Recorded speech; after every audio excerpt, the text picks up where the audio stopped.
I pressed the wrong button, but that's okay. Happy Monday! Mondays are usually for the boys, but we are here instead. But that's okay, because I want to watch it all burn. How you doing, Alchemist? How is everybody doing today? I'm actually hoping for a chill day. Just a heads up. Oh, no. We all know you are. Anyway, just a heads up. I started a little later. I had something to do. I was waiting for my dad. My dad never showed up, so I anticipate having to take a small BRB. Also, you guys can't see my hands. I forgot to plug in the thing. Anyway, I got another background for just chatting. I wanted to see how it was. If I could figure out how to do like starting soon or whatever, I definitely would like to keep it. I think it's pretty cute and not as hard on the eyes either. There is a day version, but I really like the night version because I think it's very chill and reminiscent. But I love this design too. I've always wanted a bed like this one. So I decided to test it out today. I don't really have anything to announce. There are no stains on the sheets. You think I'm dirty? I am actually very clean. Messy, I'm a messy Bessie, but I'm actually very clean. What I am gonna do...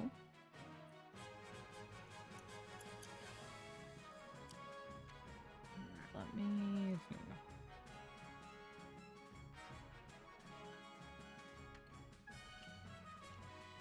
I forget, is this game better when I'm on the right or the left? It doesn't matter, I'll stay here. Alright.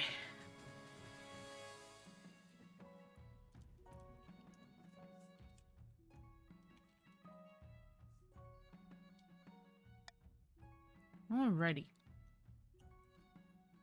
Yeah, you think I'm just gonna leave that cheesecake there on the floor? Also, I have a dog. He probably ate it all. Right? You think? Okay. I'm just gonna throw in my gum.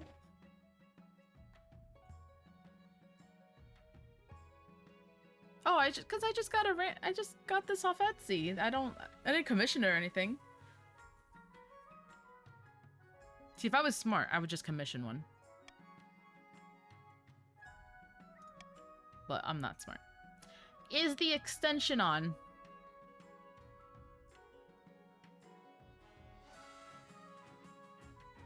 You see it? Okay, good. I'm pretty sure I did that last night.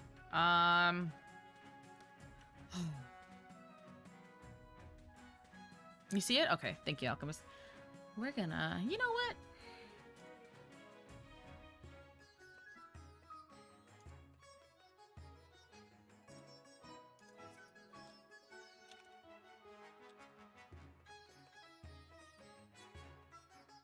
You aren't continuing Dynasty? I died before, right? So Alphonse's in charge.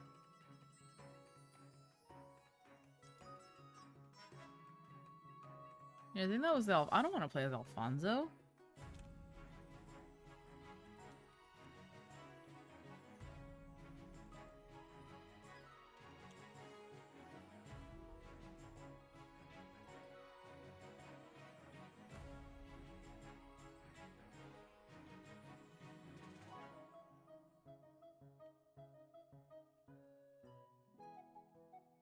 That too.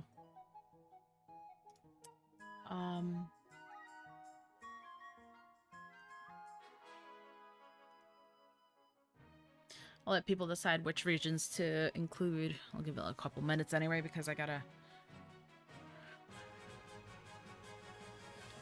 just adjusting one or two things while we do this. When the three that get the most votes will be what's included, and if it's a tiebreaker, I'll decide.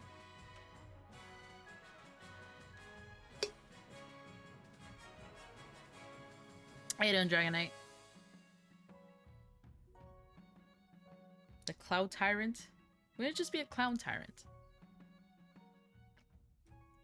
Yeah, the trouble with continuing Dynasties is that it does remember your stuff, which is good because we can do like 2 or 3 games and just keep continuing it.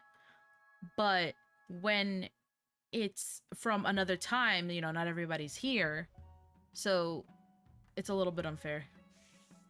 Ah, I see. I thought you meant like Clown Tyrant, like combined. That'd be terrifying. tyrant that was also a clown, I'd be scared.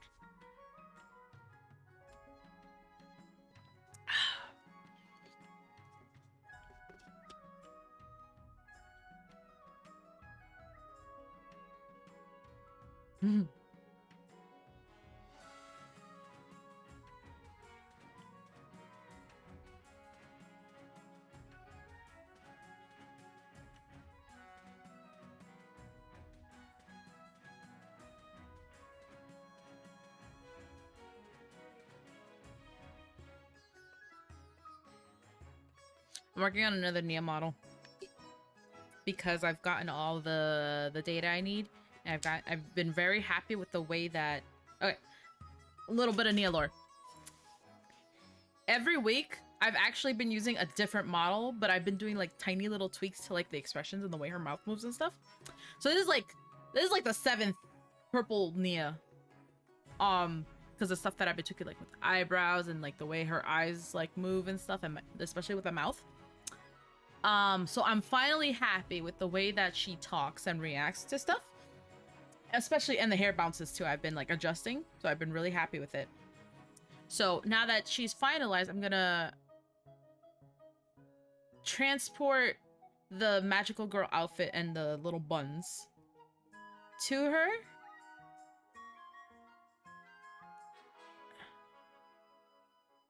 What message you pinning?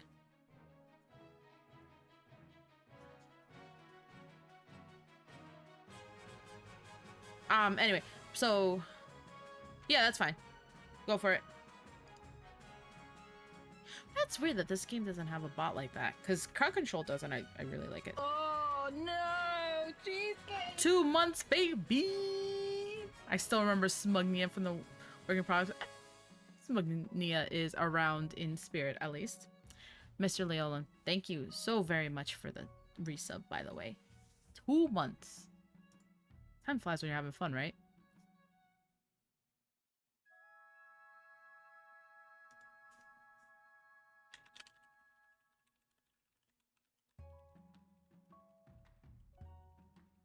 I love you too.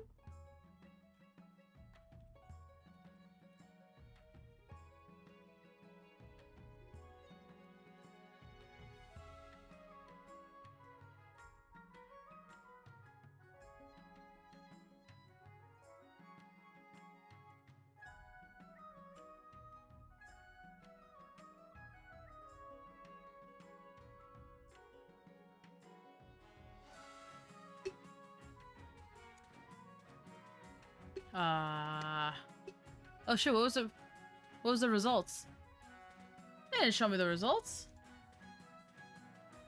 Okay, so we got Barons of the March, Chiefs of the North, and Counts of the East. Alright.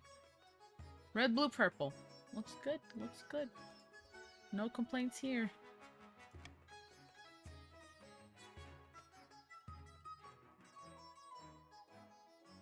You got it, Leland. Thank you for stopping by. Alright, as always, exclamation point, join with your preferred pronoun.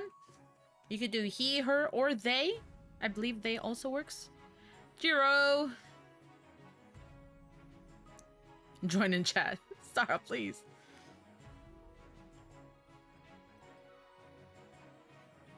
Leaving it to blank also defaults to they. That is correct, though, Slacker.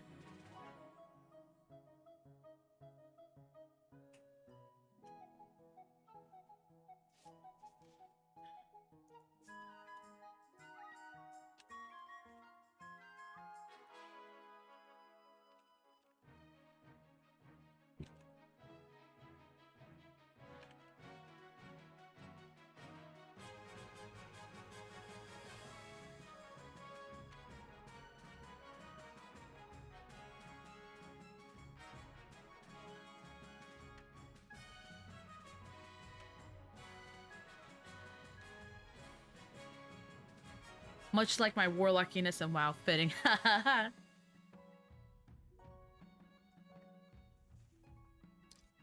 Yeah, purples are powerful. Jiro, Drath, and Zero. Oh. I'll give it another minute and then I'll start it.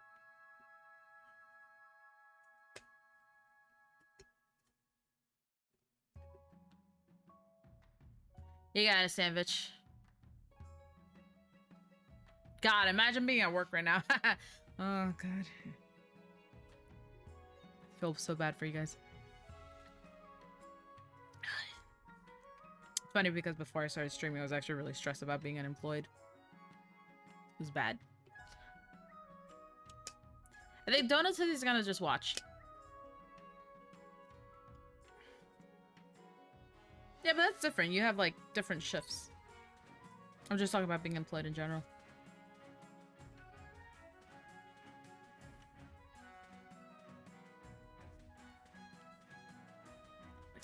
Head. Zamrock.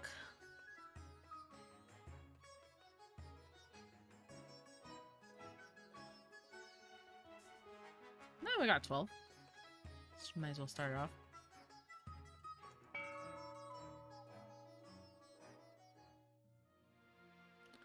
Alright. Start as we usually do.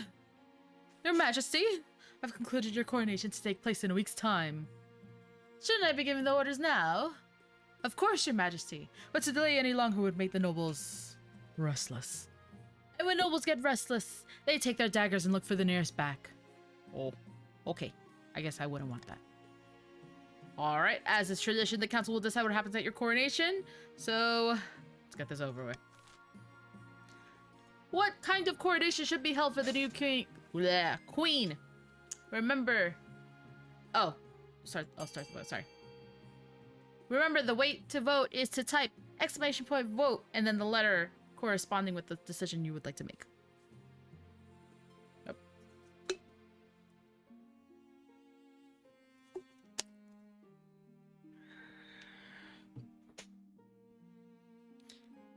Got impatient to dunk Nia. 1 second.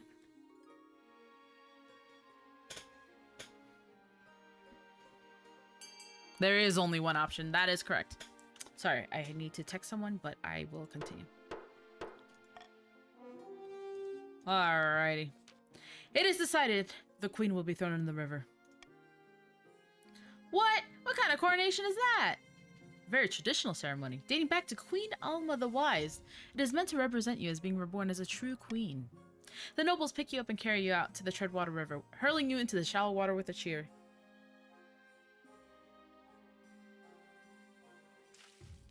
What?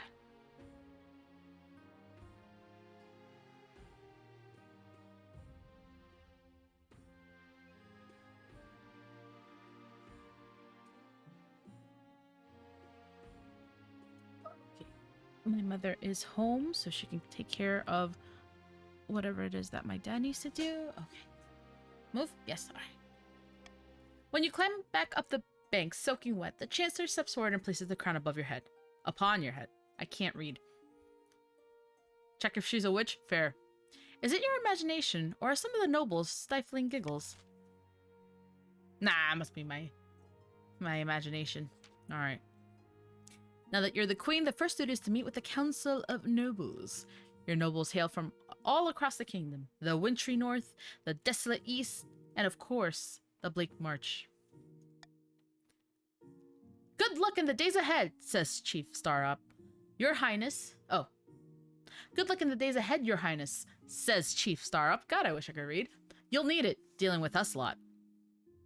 So we have Starup representing the north. An honor to finally make your acquaintance, Your Grace, says. Is that just another way to say count? Conte? Conte. Yeah, Zamrock, I almost... Dude.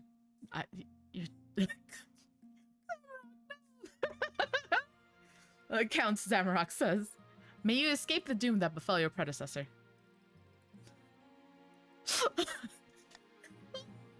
Hail and well met, my liege, says Baron Sandwich. Under your leadership, we'll whip this kingdom into shape, And with that, the introductions. I've never seen that. I almost said it too. I was like, oh, wait a minute. The council hall immediately fills with raised voices as the nobles argue with each other and demand your favor. You sigh and sit back. Is this what the council is like? No wonder your father told you to avoid the throne at all costs. Now I pick my victory, the path I'm going to take. Your Majesty, the first few years of your reign are the most difficult. You're new and improvement. The nobles of the council will scheme against you, hoping to keep you off the throne and put their own puppet claimant in your place. Oh no! To defeat their schemes, you must secure an heir and prove that you are worthy of the crown by completing an ambition. Please address Zam with respect. He earned that title. I just feel like calling him that would be very disrespectful. My question is this. When you die, how do you hope the kingdom will remember you? As a conqueror. A warrior queen is sure to be remembered fondly if she wins more battles than she loses. I suggest over the next few years you focus on improving the kingdom's overall military as much as possible. Once you have an heir, I will return to discuss how your ambition is progressing. Good luck, Your Majesty. So that's my goal. Now we're gonna see what your guys' goals is. The correct way to refer to me is... Oh god, Zarek. Alright. When have the barons of the march backed down from a fight? Asks Rufus. Never. I'll show... I can't read. I know you'll do whatever it takes to put me, your rightful king, on the throne. Alright, this vote is open to the barons of the march only. You need to vote on your next step for your scheme. There's like 5 of you. 3 of you. 4 of you. 5 of you.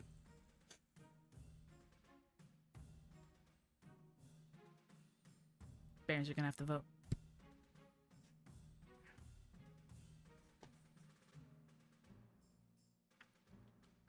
Remember, this is for the barons only. You can see what team you are on with the Twitch app. Brangwin. Alright. Voting is closed. Intimidation. Your goal is to raise others' defiance. The barons plan to hold the queen hostage in her own palace. First, they must distract the spy master. To advance their scheme, the barons must raise other regions' defiance to a combined total of at least 6. Or ensure another region because of rebellion in 4 seasons. So that is this stat.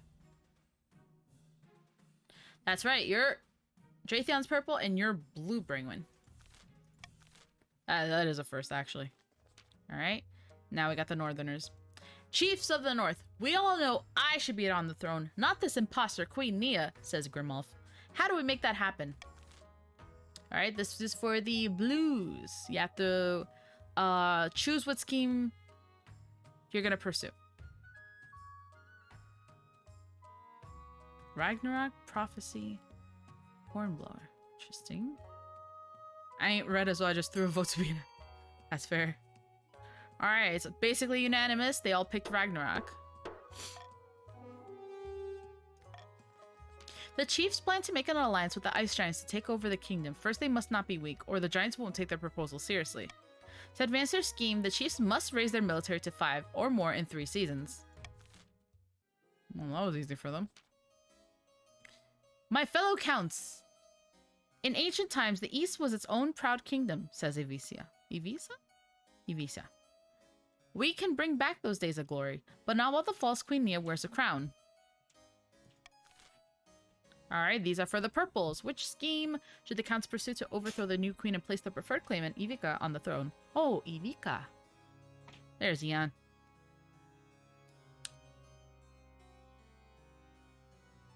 Let's see. Yes, it does. It put you with the reds for some reason. Okay. Only 4 purples, so... I mean, could work out. Alright. Possession. Goal, lower own defiance. The counts plan to summon a demon to possess the queen, putting her totally under their control. Holy shit. First, they must lull the queen into a false sense of security. To advance their scheme, the counts must lower their defiance to 4 or less in 2 seasons. Wow. Alright. So the barons have Rufus, my treacherous half-brother. Oh, that's why he's got pink hair, like me. Grimulf is my distant cousin. And Evika's just a liar. Okay. Fair enough. Fair enough. Welcome, Gaming Assassin. I don't like the queen. Let's summon a demon. Yeah, the purples are always the ones that, like, shock me the most for some reason. Oh! Invitation.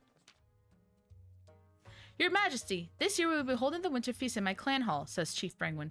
It would be an honor if you would attend. Winter Feast? What's that?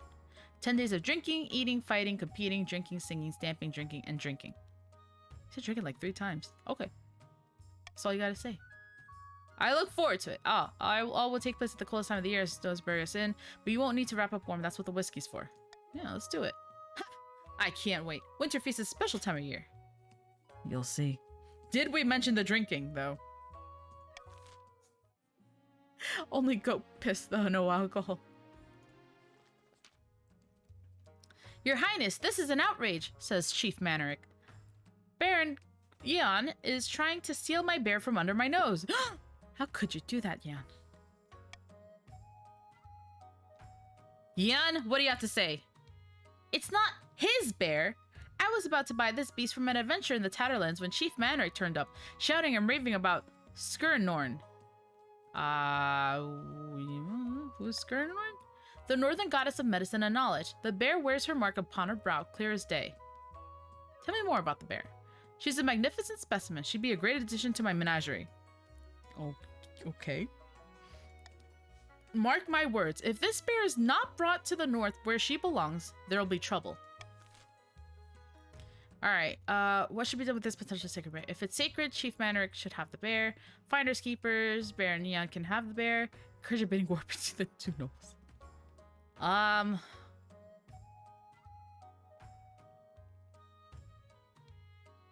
wonder what the bidding war would be. That's gonna be my choice.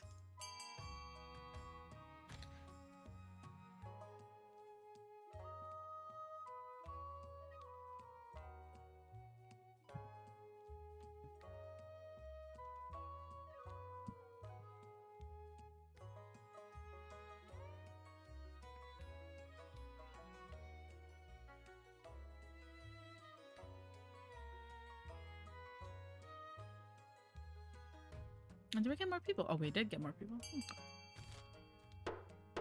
Voting is closed. If it's sacred, Chief Manrick should have the bear. The chiefs gratefully purchased the bear for an extortionate amount from the Tatterlands adventurer who can't believe her luck. Damn. I just rip Manrick's money. Naturally, the barons aren't happy to have lost their potential zoo exhibit, but there's little they can do. The bear turns out to be a fearsome creature with a bright white fur and intent green eyes, and she's vast. Even on all 4s, she stands taller than a wagon. She's transported north slowly and carefully, sedated by special herbs and followed by a stream of worshipping villagers. Chief Manrick is delighted that Skirnorn's will has been done. Faith can't go lower? Okay. Don't care, I have a bear. Bear eats money. Fair. That's fair. Neapolitan, thank you so much for the prime resub. For 3 months. Let's go. Oh, she a large one. Now that you are queen, you need personal protection. Why? I could plunge my sword into your heart right now. Could I not? Please don't hurt me.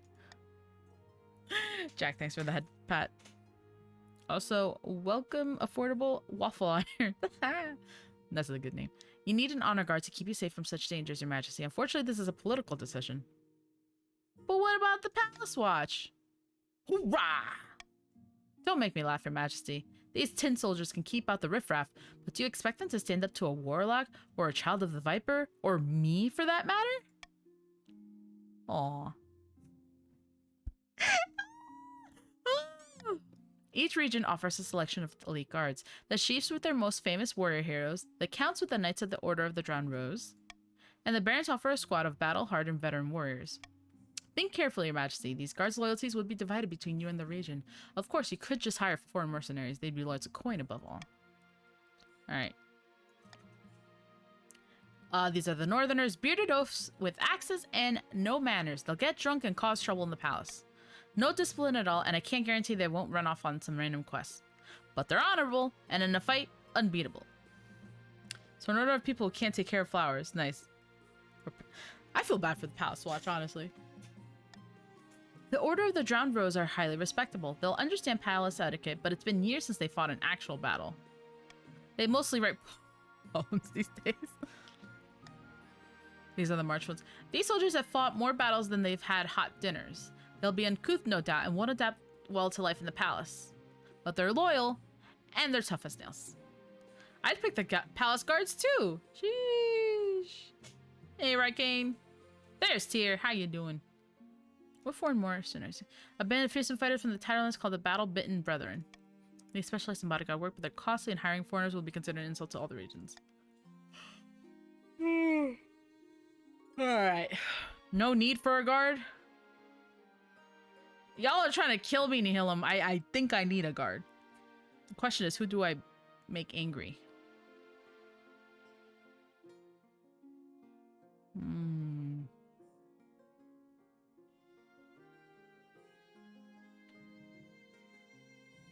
Jiro.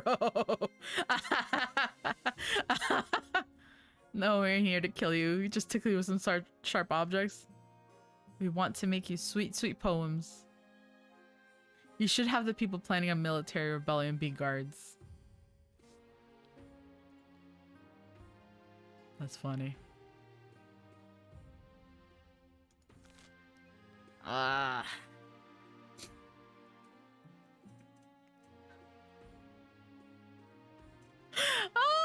But let's see.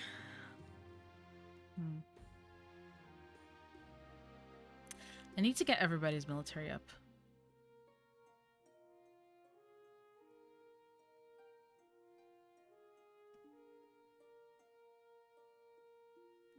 Jira!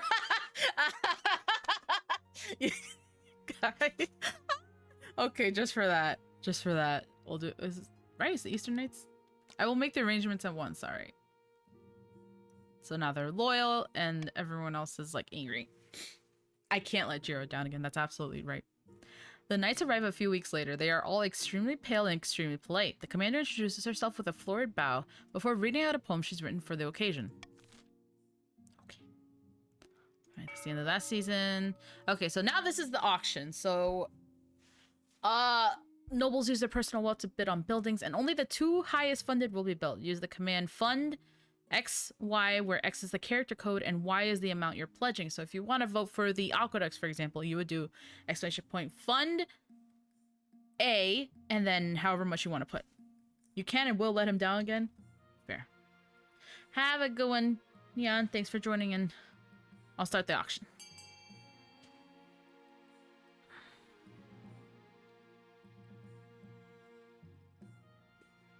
Starting off strong. The chiefs are immediately going for the fortress. This one's rough. Like, what would you even vote for? Aside from the fortress. It won't let you join in on mobile. Sure you can. You can just type out the explanation points. Sorry guys, I also spent my money for That's fair. We got what? Thieves Guild to put down trade. But wouldn't you want your stuff up though?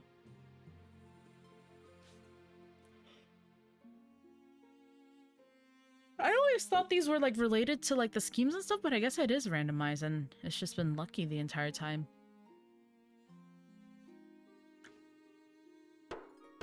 Time's up and we got Fortress, which ups their military, and Aqueducts, which ups their farming, right? No, this one, farming. Right, end the season. Heretical Discovery. Hold on, I want to see what this one is. Rainbow, how you doing? Your esteemed highness, I bring troubling news. If you say it's troubling, it must be. A group of individuals in the East are meeting in secret to preach heretic teachings and engage in rituals. They are believers of some ancient folkloric tradition. It's tied to some primordial spirit they say lives in the trees. Silly stories for children. Regrettably, I require the Council's permission to launch a proper investigation. Otherwise, my Inquisitors would have to destroy the cult before it had the chance to spread.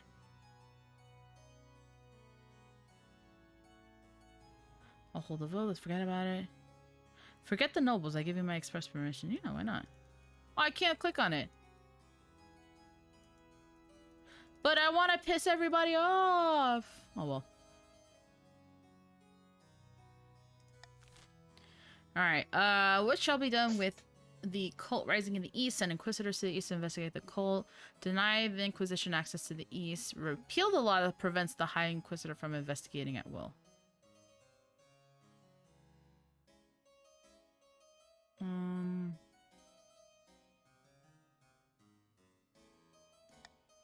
I'll veto this one.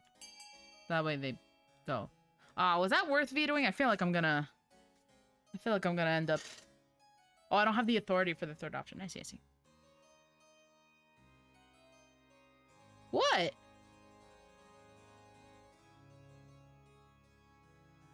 I feel like I shouldn't have used my veto for that.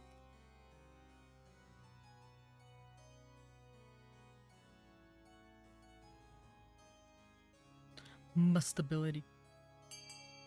Alright. So we got that.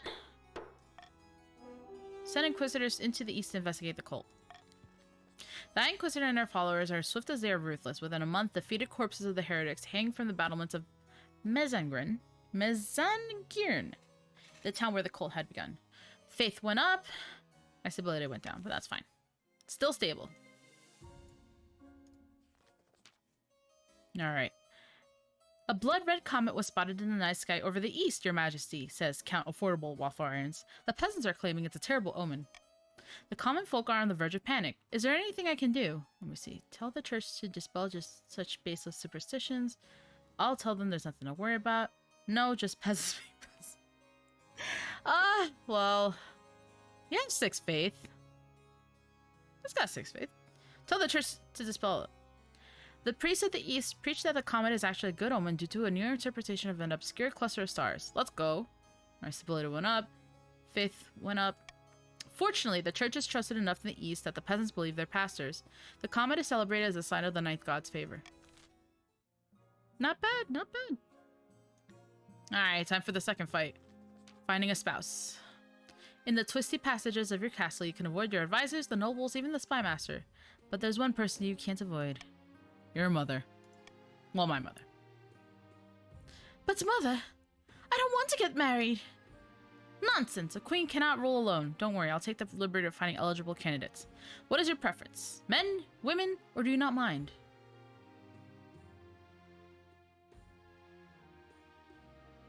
Any. Because I am by disaster Neapolitan. God help me. Excellent. I'll send out messages to the most influential noble families of the kingdom and see what they have to offer. Okay, that's the end of that season. Hidden in a labyrinth between an eastern castle, a pair of counts meet to speak of their schemes against the queen. When you getting married? Oh, when my mom finds me someone, I guess. Queen Nia trusts us counts more and more, says Count Giro. Yesterday we met for afternoon tea, and she even said she'd invest in our beekeepers. I can't believe Giro would lie to me about that. I love bees. Lamentably, even if the queen trusts us, the archbishop doesn't. For the next stage of their scheme, the counts must lower their faith to 4 or less than 4 seasons. Ooh, that's gonna be rough. Alright. The chiefs invest wisely in local breweries, making 500 wealth. Other nobles gain 200 wealth.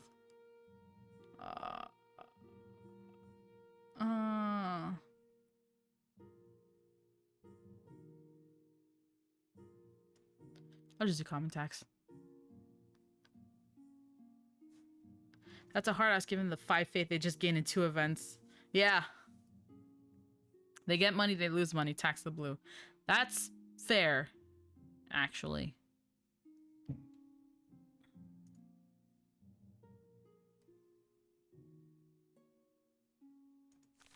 Yeah, that's true. And season. Meteors. Oh, shit. Oh, no. A meteor strike. One night, one of your eastern knights shakes you awake. Look out the window, Your Majesty. Something's wrong. Come, Your Majesty. Let's get you somewhere safe. Good plan. No, I want to see. No, I don't want to lose authority. As you shelter in the wine cellar, there's a boom outside that shatters the window and shakes the palace walls. And then, peace descends once more. The sky darkens. What was that? The mood in the council hall the next day is somber. It's terrible, Your Majesty. That comet we saw in the east? It was foretelling doom, says Count Affordable Waffle Irons. It landed right within my lands. So many peasants died. My fields are one massive crater. Oh, shit. Well. That's unfortunate. We need help. Of course, we could help the counts, but meteorite ore is well known for making incredible weaponry and armor. Our first priority should be gathering it. Alright. What should be done about the meteor that struck the east? Spare no expense helping those affected. Oh my god, it's so much money! Gather meteorite ore and forge incredible weapons. Ooh. Gather meteorite ore and sell to foreign buyers.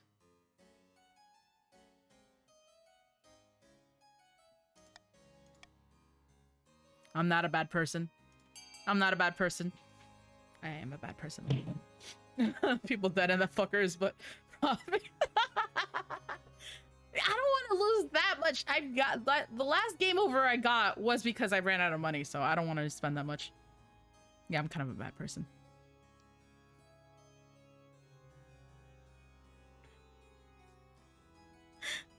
I am a bad person, I know.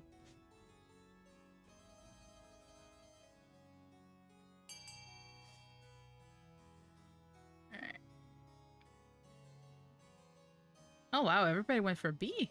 Interesting. Okay. They were just peasants. Who cares about them? Gather meteorite ore and forge incredible weapons. By the blood of the dead, your highness, my people suffer. You ignore us when we need your help? So their alliance went up. Defiance went up. Instead of recovery efforts, your true focus on gathering the scattered bits of space rock. It's all sent off to a team of actors blacksmiths. The result is a set of beautiful, sleek armor and impossibly sharp swords for the Eastern military. It looks mighty impressive on the parade grounds. You'd hate to be facing it in a real war. Alright, my authority went up. Alright, now for the next fight. I have found 3 potential matches for you. 1 eligible young candidate from each of the kingdom's 3 regions. Choose wisely. You'll be securing a powerful alliance. Yeah, I know. Your mother leads you to the Great Hall where she's arranged 3 portraits on easels. For now, each is covered by a cloth. She whisks away the cloth from the first portrait. This is Mag, firstborn daughter of the Northern Rykane clan. Apparently she can be a little shy with strangers, but I'm sure she's wonderful when she comes out of her shell. She keeps the company of witch women and god speakers who have taught her mysterious secrets. She was already engaged once, but it didn't last. No one's sure why. That's real fucking ominous. So you just gave the people you pissed off a bunch of space swords. It's space swords. Who would say no to that? I can see the appeal, I suppose, but that's sus. That's sussy. This is Grimwald, the eldest son of the Eastern Art History Geek dynasty. Apparently they had a hell of a time getting him to smile for this portrait. He spends most of his time with a fencing master, mastering the blade. I've heard rumor that he's training for himself for some epic confrontation with an old rival. That's interesting. And finally we have the March's offering. Helion, scion of the prestigious alchemist bloodline. He is known for his blunt honesty, the kind of honesty that makes you enemies. I hope he gives me a good sword. He's a zealous follower of the ninth god, able to quote scripture backwards and forwards at volume. He's got a reputation for not giving a damn what anyone thinks of him. That does sound like a laugh.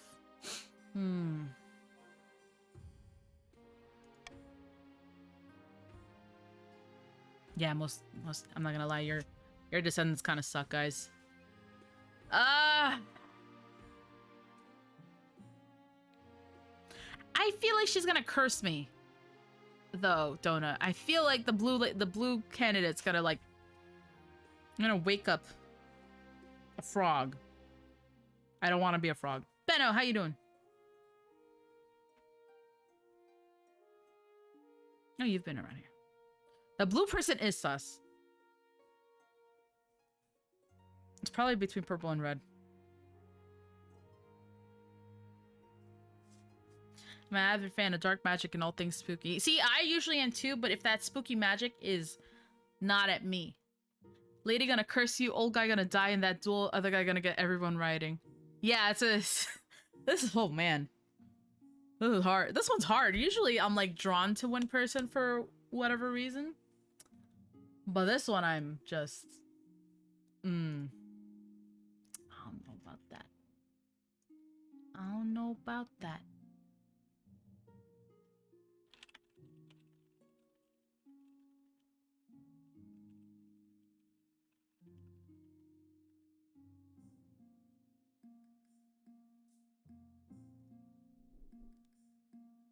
Spooky magic can be kinky.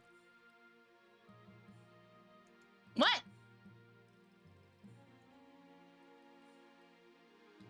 You killed a lot of us for weapons of mass destruction. I did do that.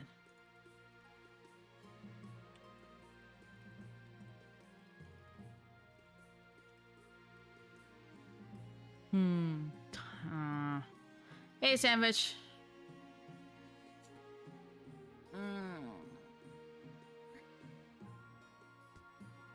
Is this the fencer?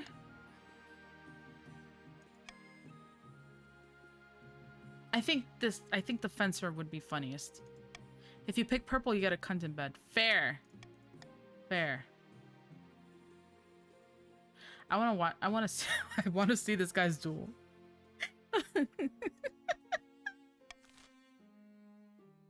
Winter Feast, let's go! After weeks of leading your baggage train along perilous mountain roads, you finally arrive at the snow-swept clan hall of Chief Brangwyn. The hall is crammed with all the chiefs of the north, sitting cheek to cheek on long tables, groaning under the weight of food and ale. Welcome, your majesty, to my humble hall, says Chief Brangwyn. Take a seat, grab a drink. And a space sword. I want to see his majestic sword, if you know what I'm saying. It is customary at Winter Feast to exchange gifts with the host. What did you bring?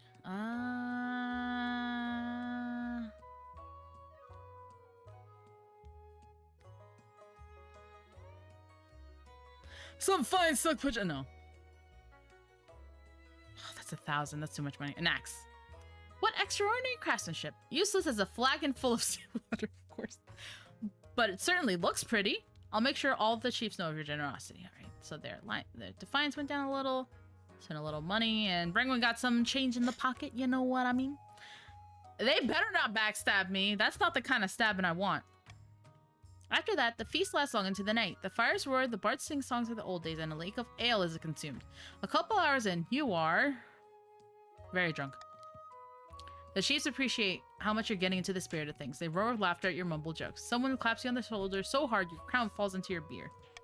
As Winter Feast draws on and the snow piles up outside the doors, the mood in the hall turns raucous. Your memory is blotchy, but you distinctly recall... I've done this one and this one. I want to see this one now. Taking part in a contest. At Winter Feast, the chiefs challenge each other to various games. You soon find yourself facing Dragon Knight in... Aw. I'm terrible at all of these. Nia doesn't want her... Dota, shut up. I wasn't even here yet. I got some coin. Exactly. Do I take the gamble or do I go with this?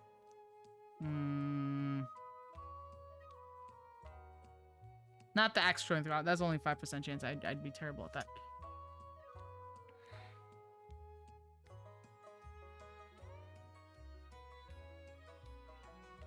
I need to flip a coin. Axe throwing? That's 5% chance! I'm not doing that! No. Bruh. No. No. Game of chess. You're far too drunk to play chess. After you're swiftly checkmated, you argue that the king should be allowed to hide inside the rook. What's everyone's embarrassment? The next morning, the chiefs are scattered around the hall, groaning and nursing their hangovers. My authority went down. Sag. You wake up in an even worse state. Sprawled on a table, your clothing disheveled. Even worse, your crown is missing. Fortunately, Chief Brangwyn comes to your rescue. He gets you washed and finds your crown before any rumors can spread. Thank you, Chief Brangwyn. Hiding your embarrassment, you bid farewell to the chiefs and begin the long parasol journey back to the capital. Sag. Have a good one, Zam. I should have done the contest. That's it? Yeah, that's it. Alright. Far to the north, where snow blankets the landscape and wolves howl in the night, the chiefs plot to bring about the end of the world. Ragnarok.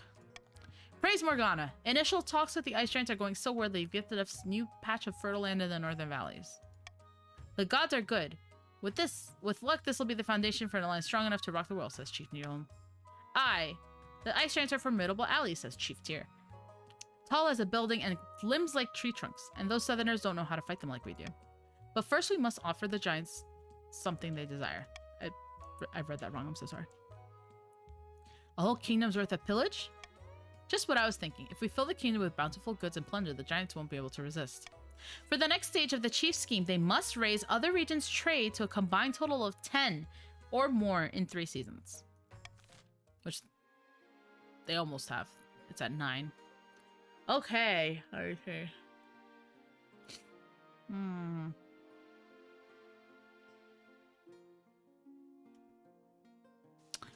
I'll do this one. Then my stability up some. We'll get the wedding out of the way first. Your wedding to Grimwald is, naturally, the talk of the kingdom. Nobles and peasants alike travel from across the realm to attend. For a week and a day, the capital is one giant party. It feels like you're the only one not taking part. Instead, you're getting ready for the ceremony. Soon enough, you're standing in St. Bertrand's Cathedral with Grimwald at your side. Do you take this man as your lawfully wedded husband? Yes. Then I pronounce you queen and husband. After the wedding, of course, there's a feast, and after the feast, a dance. Your new husband, Grimwald, refuses to dance at all, preferring instead to brood in the corner. Motherfucker. By the time you find yourself alone with Grimwald, it's past midnight and you've never felt more tired. Did you see the 8 crows perched on the church tower as we walked to the cathedral? A dire omen. Perhaps you're right. The peasants have the right idea. They get married for love, not for politics. Oh, to live the simple life of a commoner.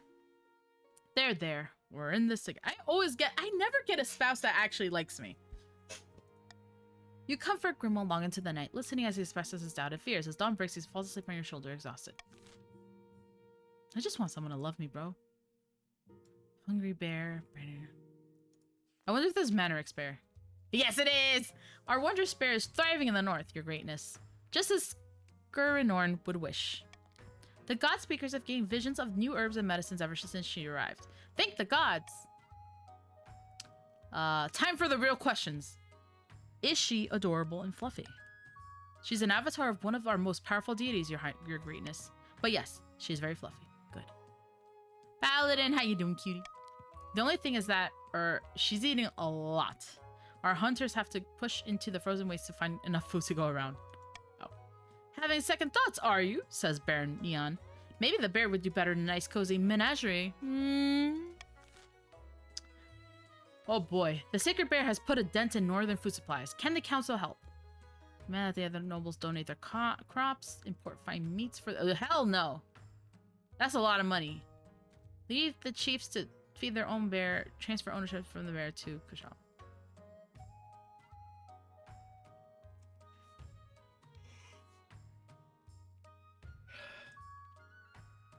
Every spouse hates you, yeah. Oh, we don't need food. Who's gonna starve the peasants? I don't want to do that.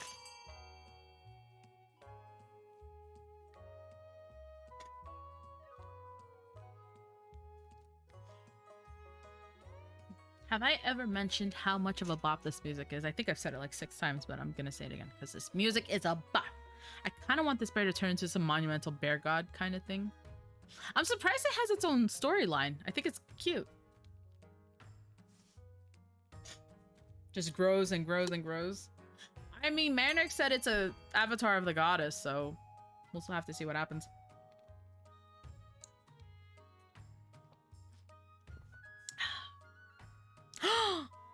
You guys are taking away the bear? That's so mean.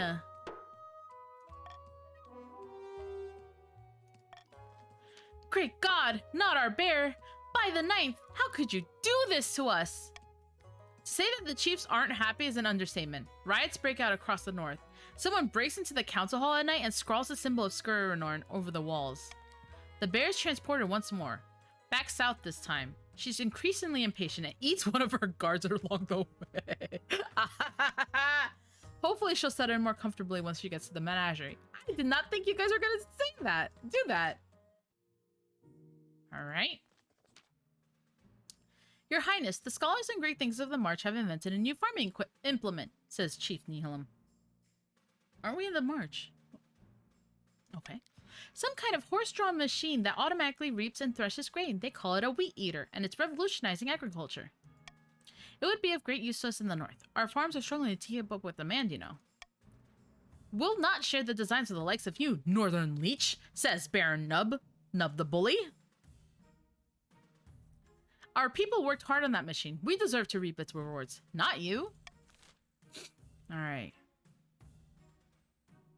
Force the barons to distribute the design so the machines on march only. Halt the production of the front to honest armors anywhere. I actually think B would be... Oh, wrong one. Fuck. Well, whatever.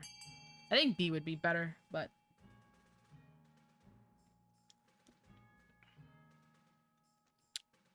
I meant to put my thing, but... Well, my monarch's choice doesn't really help. I know! Nub is being a jerk! Hey, Fat Boo! I didn't see you come in here. How you doing? How goes, friendo?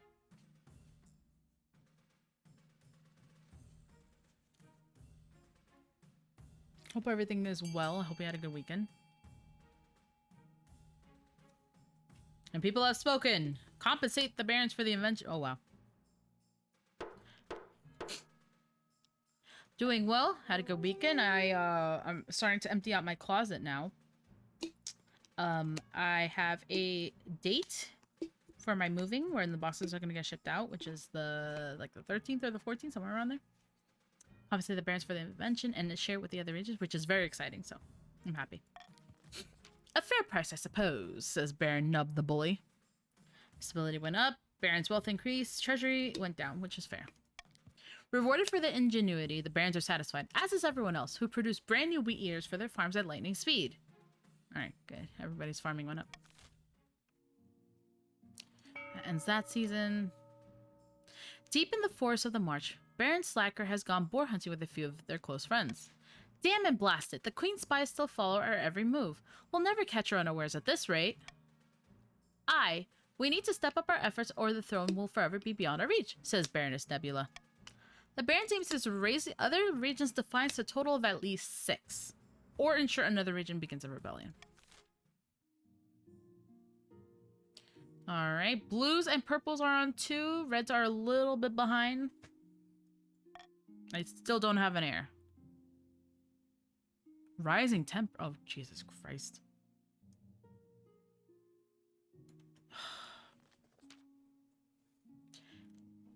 Count Gaming Assassin stumbles into your throne room in a frenzy, nursing a bloody nose.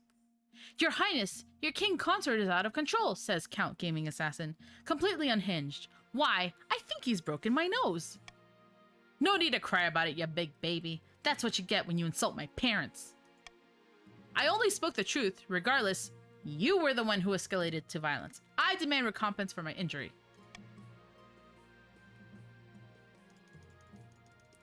I don't have the authority to do this. I guess we'll vote on it. Yes, I'm sure my fellow counts will be equally disgusted by Grimwald's brutish behavior. Pay them or dismiss the complaint.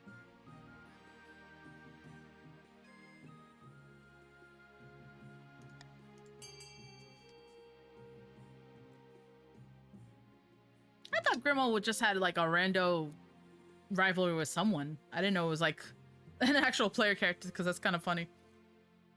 Nice use of unity. I mean, it's 50-50, right? Can't go that wrong, right? Bruz. Why is it 7-7? You guys! Unbelievable.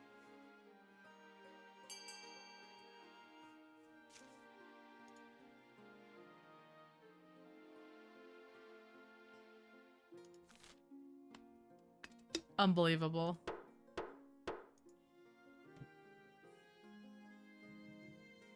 Dismiss the complaint. Count Gaming Assassin's ludicrous demands are thrown out by the council. Seething, they slink quietly from the chamber. Why is red so much larger than the other two groups?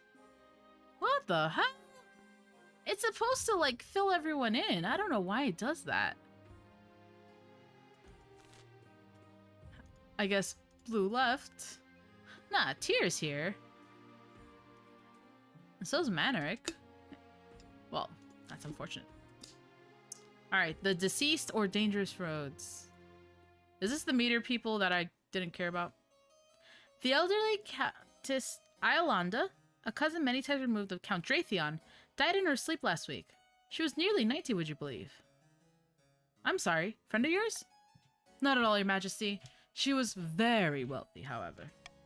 But she could have spent more time on her accounts. She died without a will, and the nobles are scrabbling for her estate. Oh, Jesus. Countess Alanda was my relative, says Count Dratheon. I wrote to her at least once a year. Of course the estate should be mine. My late great-grandfather used to play backgammon with her, says Baron Fabu.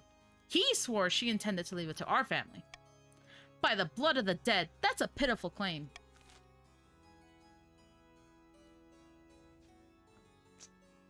Alright. I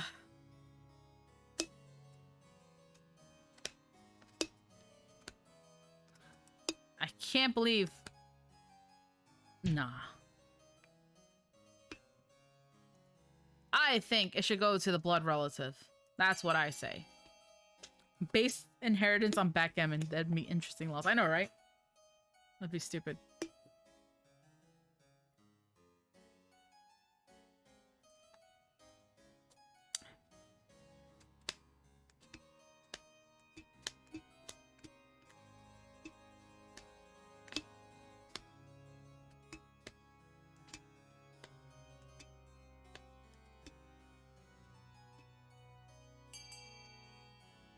You guys did not just do this again.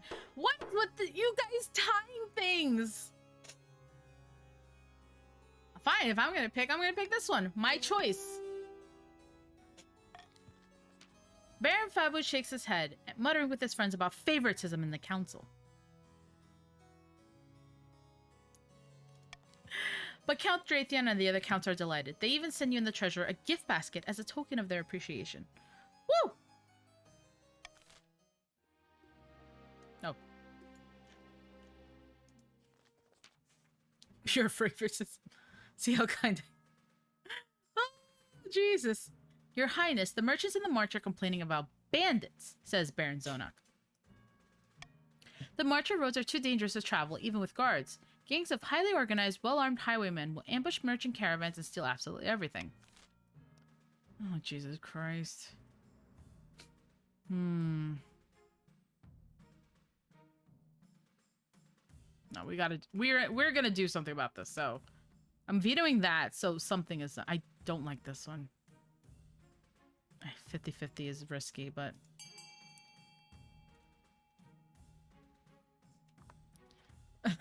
Nail him, please. Oh, my brother and the knife. The Baron's claim was based on backgammon. Yeah, that's very... That's very flimsy.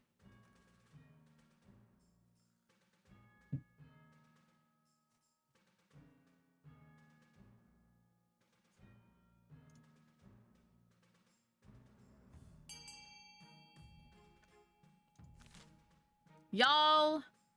Oh, 50-50. Oh, sweet merciful Jesus Christ. You send the battalion of the March's hardiest veterans experienced in fighting on foreign fields. If they can't root these bandits out, who can? A month passes. You receive word that the battalion spent weeks marching in circles and chasing bandits, who had dropped their weapons and blended with the locals. Finally, the soldiers' frustration turned to anger. Oh, Jesus Christ. In an attempt to flush out the bandit leader, your soldiers burned an entire village to the ground and massacred dozens of peasants. The bandit leader, if they were there at all, escaped unharmed. God damn it, Rez, this is why I don't go and do stuff with you. Unbelievable. Marcher peasants now view you as a murderous tyrant. Ya fucked it, boys.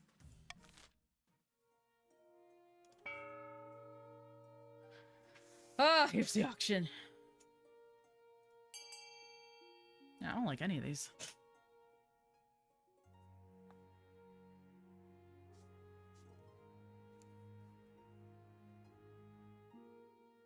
Remember, the purples are also trying to get their faith down.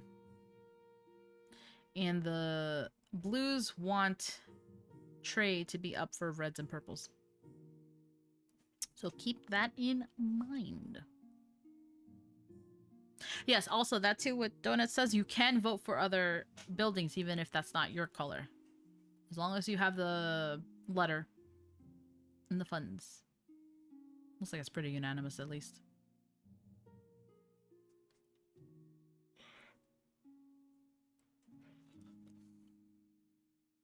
Blue is basically extinct at this point. What happened? I just go AFK? I mean, Red also got like a ton of people for some reason. Alright, we got the Observatory, which lowers their faith, and a Grand Bazaar, which upped their trade, which is what they wanted. Legends Rising. About your heir. Let's do this one first. Your marriage to Grimwald has grown stale. Oh, you get along well enough, and you've made some good memories together. But there's no spark. Most of them went AFK? Oh dear. He cares more about perfecting his combat moves than your happiness, but spark or no spark, you still need an heir. Congratulations are in order. The royal wedding was a magnificent affair. It went about as well as could be expected. You're still in power, aren't you? Still got the crown on your head? That's what matters. My mom's a bitch. You've done well so far, but something's still missing. An heir. You need someone young whose loyalty is assured. A child your own could do the trick, even if they're a bastard or the youngest of your many cousins. Ow. My husband and I will have a child together. Yeah, thanks. Okay, what's this? You're aware of the ice giants, I hope. Brutish creatures that live in the frozen wastes beyond our northern borders. In a time before time, they ruled the north and kept people as slaves. The chiefs are willing to let bygones be bygones. They're forging an alliance with the giants to bring down your kingdom. How could you do this to me?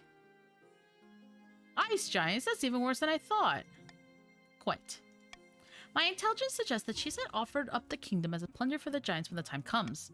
The problem is they could succeed. Our kingdom's trade is prospering in most regions, and even the giants will know an opportunity when they see one. What am I supposed to do? Tank? Well, actually, could we take them in a fight? That's difficult to determine. Perhaps the marshal could provide a more precise answer, but I imagine not. We haven't fought the giants in centuries. Only the chiefs know how, and they aren't likely to tell us. Two of them combined would be a formidable foe for even the most well-equipped army.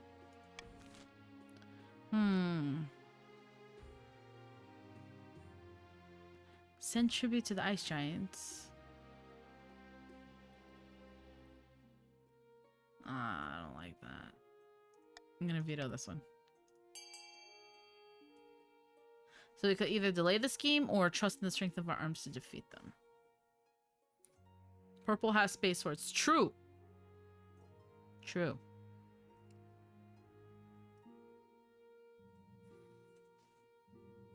And us barons with the most people are losing by. Oh dear.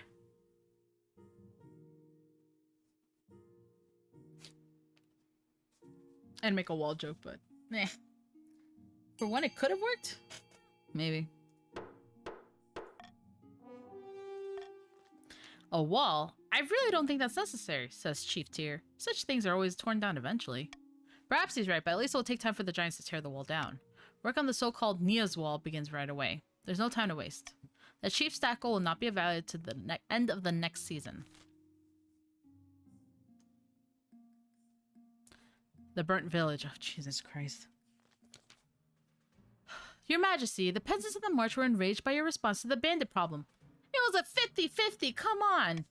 Perhaps burning down an entire village was a little heavy-handed. Under feudal law, they must teeth a share of the harvest to the barons, but this year they've refused. Barons are not taking this well. The damn commoners are making us look like fools, says Baron Zonok. Our cities and castles, I can't read, could starve in winter if the council doesn't do something.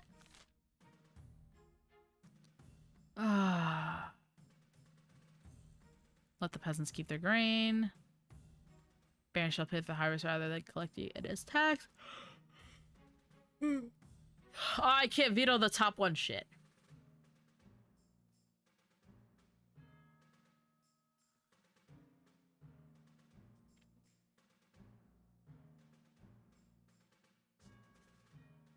I think the peasants should keep their grain.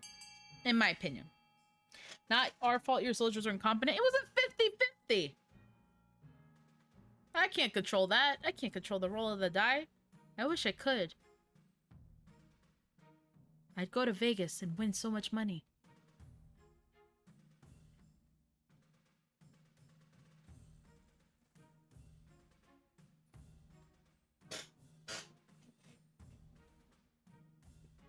And they 50% failed and 50% killed the innocents. I think it was 100% failed. And they definitely killed people. The Baron shall pay for the harvest rather than collecting it as tax. The villagers are happy to accept this arrangement and give up their grain in return for the Baron's gold. But the Barons, of course, are outraged. How dare you expect us to pay for our own grain? It was grown in our land. That makes it ours. It doesn't matter who sowed the seeds. Well then. A count rides to a remote, unremarkable spot of moorland. Soon, another joins him. Unfortunately, my peasants are getting dreadfully devout. We're in no state to make a move against the Queen. It's far too dangerous. The High Inquisitor will pounce as soon as we do anything. The Count seems to lower their fate to 4 or less. You guys did lower it. It's just a lot, because it was like from... You guys had, what, 7? The Barons sell a weapon cache to the Tiderlands, making a killing. 500 wealth. The other nobles gain 200 wealth. I feel like the Reds have a lot of money, actually. Oh, that probably wasn't the smartest idea. Oh well. It's fine. What's the worst that could happen? Okay, this is just the red story now, I guess. Fuck.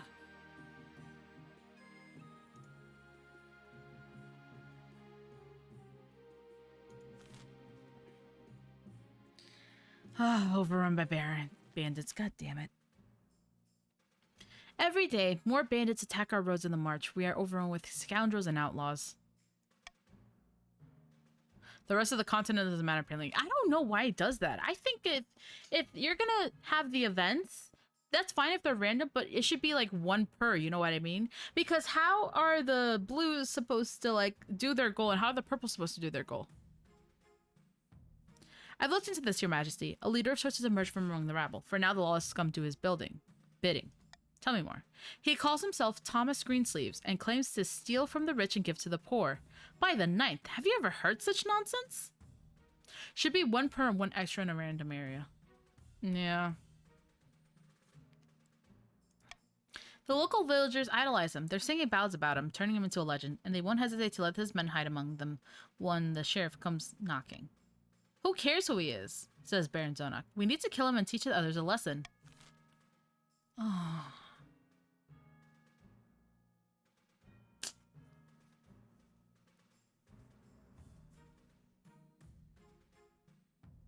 These all suck, dude.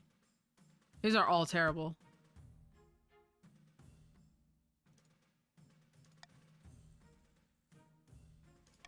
Yeah, these are all just terrible.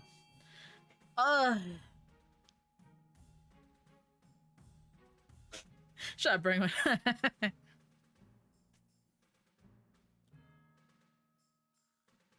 I mean, no matter what we do, it's not gonna be good.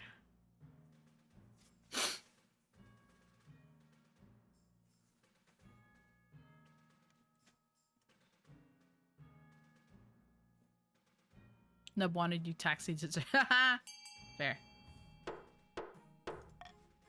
Send the spy to join the bands and find the location of their hideout.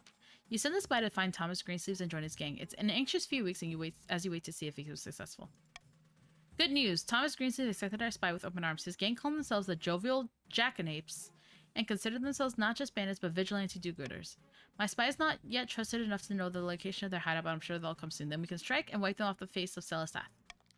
In the absence of immediate consequences, Thomas Greensleeves and his jovial jackanapes grow bolder by the day, even attacking the barons in the carriages. Jesus Christ. Oh boy. A lackluster menagerie. Oh god. My liege, I fear our menagerie is failing to thrive. I wonder why! We thought the bear would be the star of the show, but she just sits in her enclosure looking sad. No one wants to see her. Of course she's sad, says Chief Manerick. She's meant to roam the frozen tundra, not hanging around in her scrubby woods. Actually, we wondered if she'd like some company. Perhaps the Tatterlands could yield another bear of her type. Find the bear companion. Bring the bear to live in the royal palace. Baron should put on a grand feast for the bear.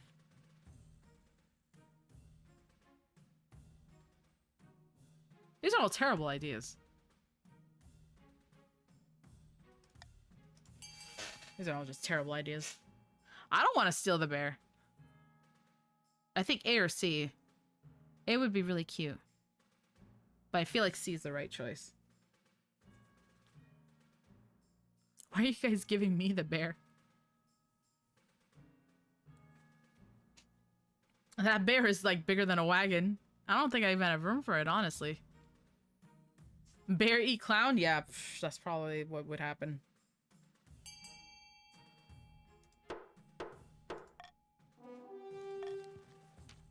The Barons contact the adventurer from the Tatterlands once more, who returns having lost an eye, but gained a large, sedated bear. Oh boy. Once the second bear is safely installed in the enclosure, both beasts cheer up. People flock to Baronian's menagerie to lay eyes on these majestic creatures. Okay. A tasty innovation. I don't mean to exaggerate, Your Highness, but I believe I have pioneered the most incredible invention in the history of mankind, says Baron Benno. I was hosting a small party, playing cards with some old friends. I called for a servant to bring me something to eat that was both tasty and convenient, as my hands were occupied. What my servant brought me that evening will change the world forever, Your Majesty. I mean, it sounds like your servant invented it.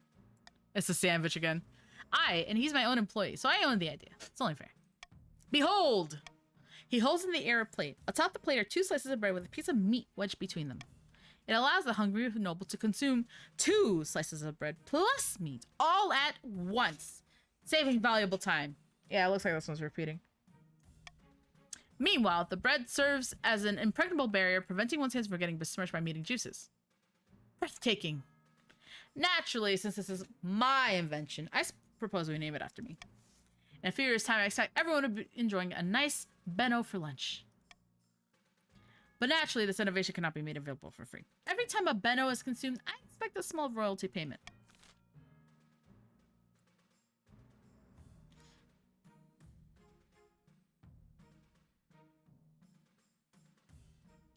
You're too delicious to be controlled. I don't know. You guys do. Please, I'm poor.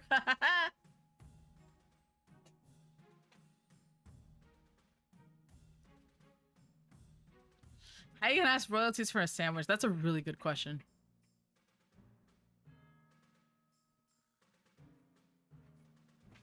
Ooh, I'm leaning forward too much. My back. Oh, my back.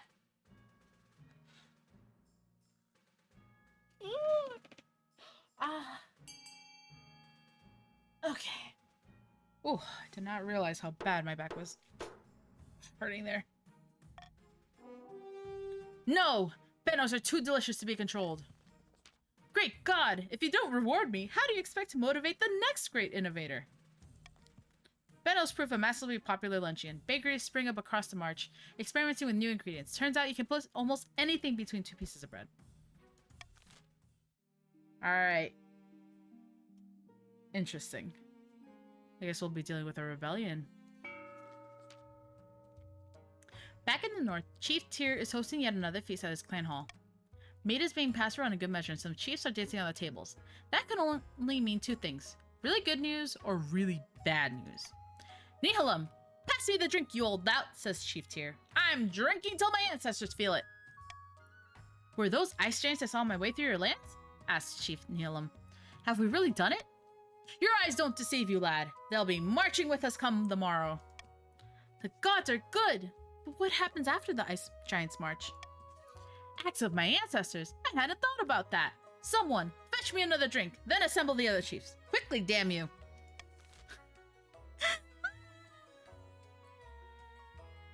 Let the Ice Giants fight alone and swoop into their kingdom's rescue. March with the Giants and devastate the kingdom. Lower stability or lower my authority. You guys get to pick. Jathian, shh. That'd be really funny.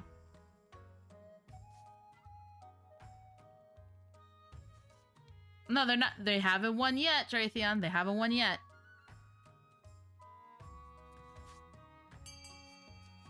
Interesting choice. March with the Giants and devastate the kingdom. There won't be much left of the palace after this, but we'll build a new one. Bigger and fancier with more bones. More bones! Ale sloshes all over the floor as Chief Tyr teeters on the edge of a bench. Either way, we'll sort it out when we're done pillaging. For now, let's party! We do need to make sure the kingdom is sufficiently unstable, don't forget, or they'll unite and repel us. Ice Giants or no. For the final stage of their scheme, the chiefs must lower stability to 3 or less. Alright, let me see. Adopt this one. There we go. Alrighty. Currently rebelling. Interesting. The first side to earn 5 victory points will win, and victory points are earned through events. If rebels are victorious, the monarch is overthrown. Interesting.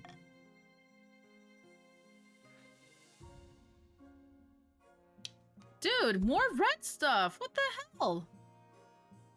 You would think having 1 year with 3 red events would be okay. Next year, do blue events or purple events. Bro. Alright, let's deal with this rebellion first. At long last, the barons have reached their boiling point. You are confronted in your throne room by Baron Yeon, their boots stomping mud all over your nice carpet. You little bitch. The barons of the march are sick of your lies and tyranny. We'll give you soft city-dwelling bastards a proper kicking. We'll be fighting for Rufus, the true king. This is a formal declaration of war. The next time we see each other, we'll be on the battlefield. Seize them. One day I will see your head on a spike. I don't want either one of these, dude. There will be many heads on spikes before this war is over. Mine will not be among them. Baron Yeon strides from your throne without looking back.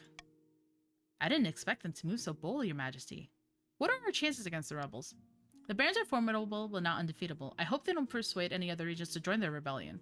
That would be disastrous. The leader of the rebellion is Baron Benno. Benno, you little bitch! As the reason for the uprising, he's citing your past transgressions, mainly the time you burnt down a peasant village. Urge to murder. Rising. Yes, Your Majesty. Hold on to that feeling. You'll need it. So this is it. Civil war.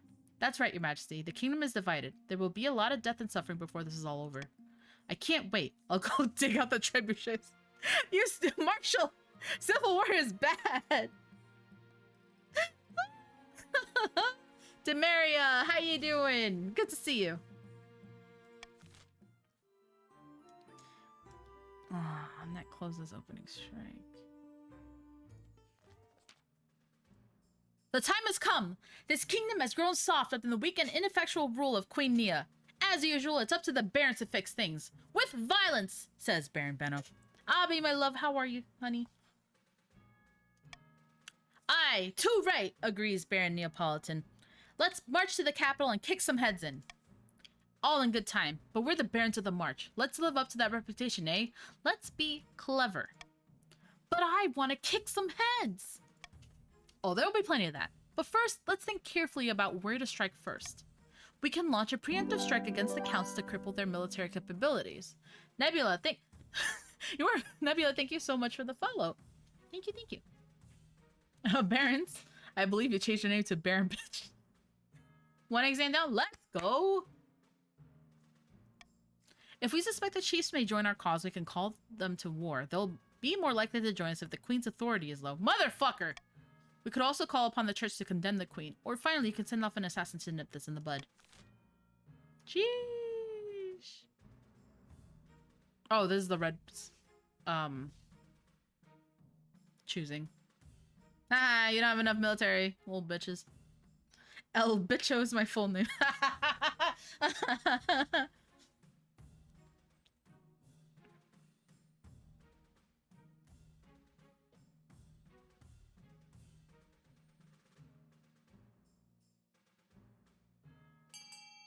Alright. Let's see what happens. Four nobles voted for. Petition for the support of the church. Thank you for meeting with me, Your Holiness. Oh. Let's cut to the chase before you launch into your little speech, says the Archbishop. Do you think the church has lasted 1,000 years by changing the allegiances along with the weekly hymns? No, we're careful about who we support. And you're nothing but a thorn in my side. I wouldn't pee on you if you were burning at the stake. Oh my god! What the fuck? What the hell?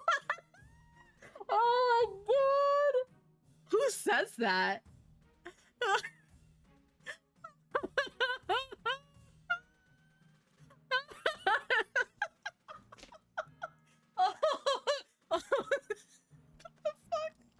Get out of my sight. Oh. Gadzooks. The church refuses to lend their official support to the rebels. In fact, the Archbishop also orders a Mass excommunication of any soldiers who fight against the queen. All the traitors can, in his words, go directly to hell. Any rebels who believe in the ninth god are thoroughly shaken by this. Their loyalties are torn in half. Thousands of rebel soldiers desert to join the loyalists, fearing for their souls. Ooh. My military goal! And that closes. Oh, Jesus Christ. With the rebellion kicking off in the march, the bandit problem is no longer your problem. And the barons ignore it. They have bigger things to worry about. Of course, this is good news for the bandits. Whoa, doctor, how are you? Someone rolled a 1, yeah. Go to hell. Go directly to hell. Do not pass go. Do not collect 200.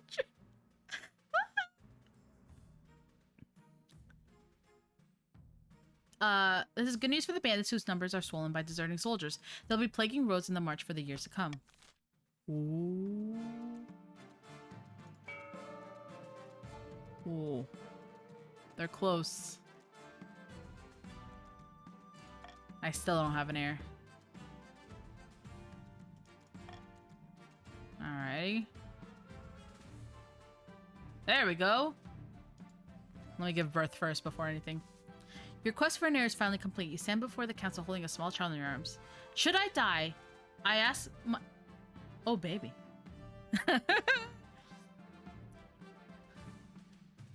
Are we able to support the rebels? No? You're a loyalist, Jiro! Motherfucker. Should I die? I ask that my crown be passed down to... The council is filled with nervous silence. My daughter, because I did a son last time, so I'll do a daughter this time. The assembled nobles break out into polite applause. By designating an heir, you've cemented stability of the kingdom. Your Highness may be the first to congratulate you on the birth of your daughter, says Count Flamering. What is her name? Nia the Second. How exquisite, Your Majesty. I'm sure little Nia, too, will grow up to be a chip off the old block.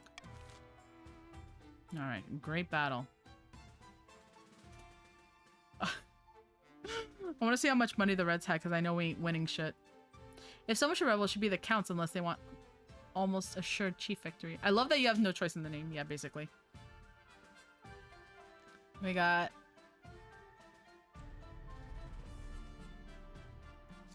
Bueno. Here we go.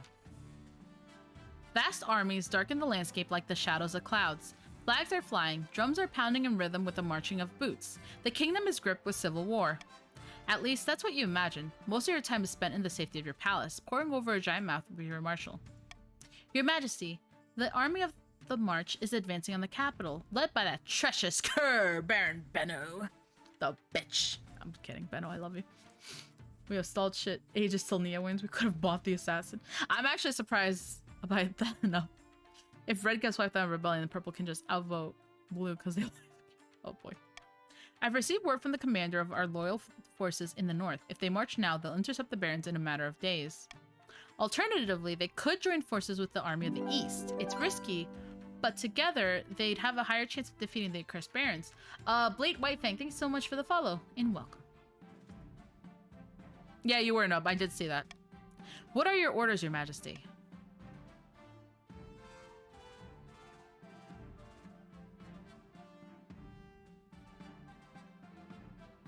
Shit.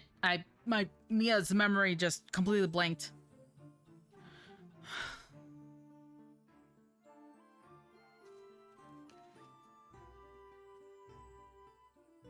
Join forces for a better chance or fight head on. Oh my god, I hate when I do that. I like read it, but I'm not absorbing. Yeah, I feel like joining forces are better. Very well, Your Majesty. I'll relay the orders to Chief T. Michael, the commander in the field. Hopefully they do as they're told. God knows treasure can thrive on a battlefield. We have our orders, but should we follow them? Asked Chief Michael.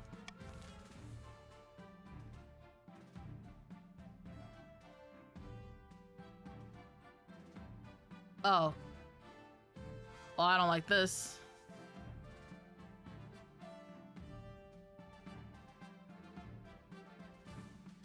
You little bitches. Unbelievable. Unbelievable! Neil will remember this. Hang back and let the rebels march on the capital without challenge. The whole city holds its breath, you stew in your palace, waiting anxiously for your marshal's return. Finally, she burst into your throne room. Those damn cowards! Cravens! Treacherous, yellow-bellied, lily-livered, chicken-hearted bastards! Oh, Jesus Christ. Instead of engaging the enemy or linking up with the counts, the chiefs told their army to just hang back, do nothing. They sat pretty in their camp and scratched their arses while the entire Marcher army walked on by. I'll have their heads for this. If you win, which now looks less likely. You have no choice but to rely on the counts. It'll all come down to the next battle, Your Majesty. The fate of the kingdom hangs in the balance. We will prevail. That's the spirit. Now I really must be going. I have a lot to take care of. Y'all blue bitches are blue. You blues are bitches. Blech. I can't even talk. Assholes. Mustering an army. Along the march's border, countless booths churn the ground to mud. Marching songs fill the air. The Baron's troops are gathering in vast numbers. Huzzah! Look at them all. What are we waiting for, eh? Let's come down on the capital like hell itself. I'm as eager to spill blood as anyone, my friend, but we can't commit too early. When we strike, we must strike with all our might. And on that subject, I've considered several proposals to further bolster our army for the trials ahead. How should the barons bolster the army?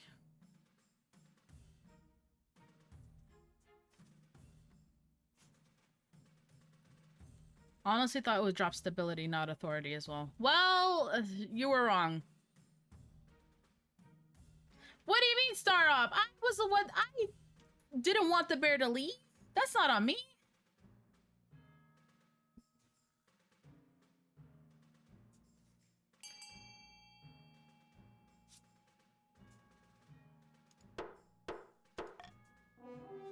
Conscript the massive peasant levies. What do we have the peasants for? If not to hurl wave after wave of them at our enemies. Interesting. The barons pull peasants off the fields and throw spears into their calloused hands. This will mean a bad few harvests for sure, but the march can survive that, right? Alright, start your auction.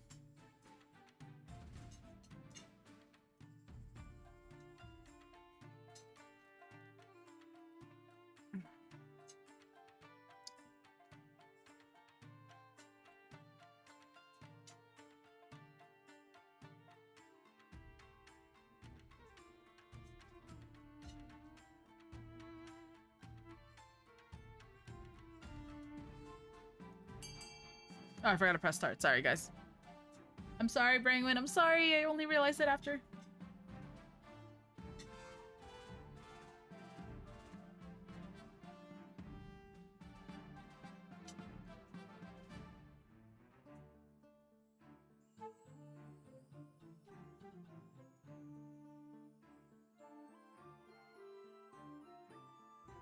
Jerry, I gotta do fund, not vote.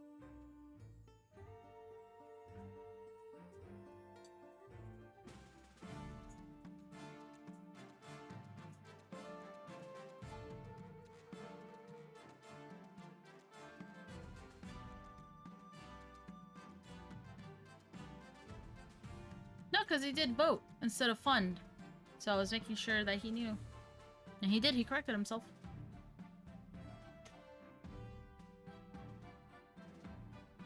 Y'all need to know what bullying actually is. Despite lack of participation, Blue does get the auctions they want. Yeah, I can see that. Right. 3? How the fuck did they get 3? Oh, Jesus Christ. Calling the cavalry. Final battle, newborn cubs. Deep in the forest, the barons have gathered to discuss their war plans. These bears of yours is nothing but trouble, and now they're having babies, says Baron Sandwich. We need to feed our meat to our soldiers, not to these bottomless pits. They should be released into the wild. No, the barons are a symbol to the troops, says Baron Jan. We must keep them. Well. This is for the Reds. I don't know how they have 3. Yeah, because Blues, like, let them come to the capital, idiots. Yeah, the Blues just let them walk in. I don't get that. Use the mother bear in a battle. That's funny.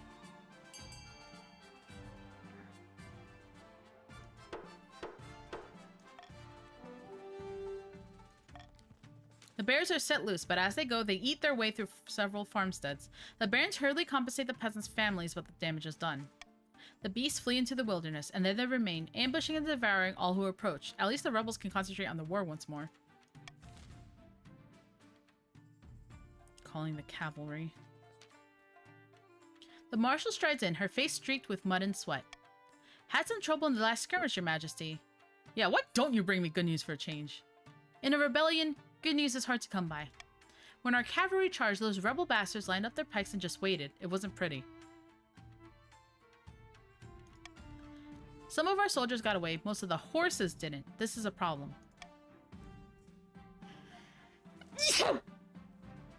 Excuse me. Dougie, how you doing?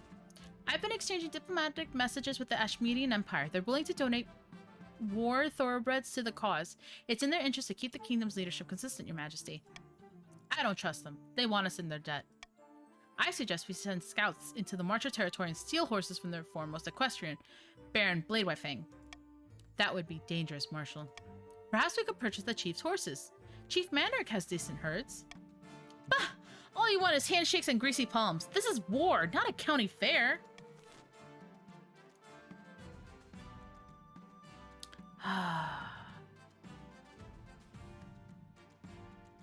Oh, this is not. So either we ask Ashmead for help or we pay Manrick. Yeah, no, I vetoed that.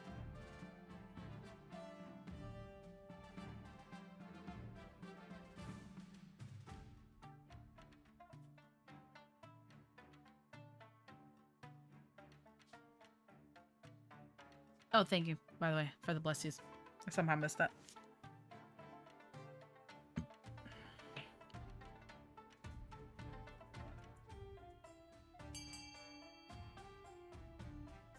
Now the blues are awake. Chief Manrick is all too eager to provide his horses for the war effort. The cash doesn't hurt either. Damn! Loyalists gain a victory point. Let's go. Soon after the horses are brought to the capital, the marshal takes them out for their first skirmish. I wasn't sure if these northern horses would be right for our situation, but they're really decent. We surprise the enemy and they scatter like the cowards they are. She bangs a fist on the table for emphasis. Servants scurry to pick up the scattered papers. Alright. Before I go on to the final battle, give me just 1 second, because my dad is here and he was signaling to me, so hang tight. I'll be right back.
Alrighty, on to the final battle.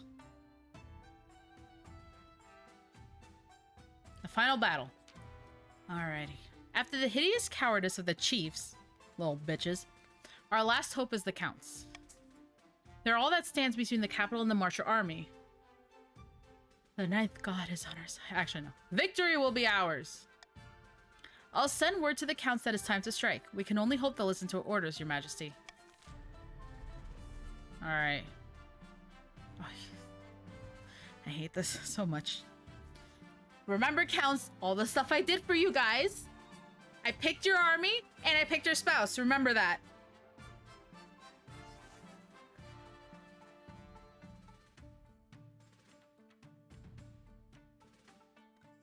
For glory!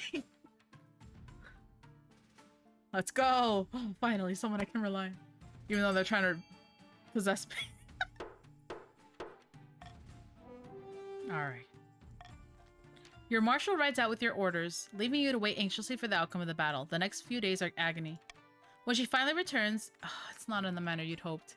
She's carried into your throne room on a stretcher, coughing weakly. Her torso is covered in blood-soaked bandages. Fuck. When she finally returns, it's not an— oh, wait, Ninth above, what happened to you? It's nothing.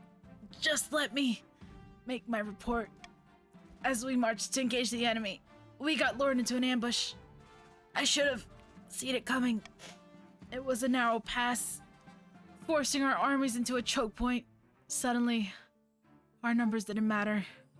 The barons softened us up with a hail of arrows. Then they smashed into us like a hammer striking an anvil. Blood and screams. So much death. Well, thanks, Blues. You totally fucked us. Yeah, I know, right? I guess our space source didn't mean anything. When they found me, I was under a pile of corpses with 6 arrows in me. They say it's a miracle I survived at all. Well, how could this happen? I am truly sorry that I failed you. If we want to see the years end, we must build a fortification, stockpile food for training assistance and militia. The barons will be camped outside the silly walls in a matter of weeks. It's time to pray tonight, your majesty, because apart from him, we're on our own. Well, that's the end of that, I guess. This is the Blues' fault, so I'm taxing them. Yep, that's 5. Well. Thanks, Blues! The sun rises on a city in turmoil. The barons began their assault last night, and since then, you've heard nothing outside but screams and howls and the clash of blades. Half the capital is in flames. Soldiers rush back and forth, shouting panicked orders. You haven't seen your marshal since the night before. Perhaps she's already dead. Your honor guard are in the streets outside the palace, building a barricade and organizing last-ditch defenses. Vital work, but you're vulnerable without them by your side. The royal court is empty except for you, your husband, and your daughter, cradled in the arms of her nanny. Her crying is giving you a headache. I should be out there with the longsword in my hand. I could be making a difference. Yeah, you're right. Better go down fighting. I'll fetch my longsword. You wait outside and stew. Outside, the screams and clashes get louder. Finally, your spire master arrives, out of breath, her face stained by smoke and blood. They'll be here any moment, your majesty. You must saddle your horse and escape the city. I know of a secret passage. Stand and fight or...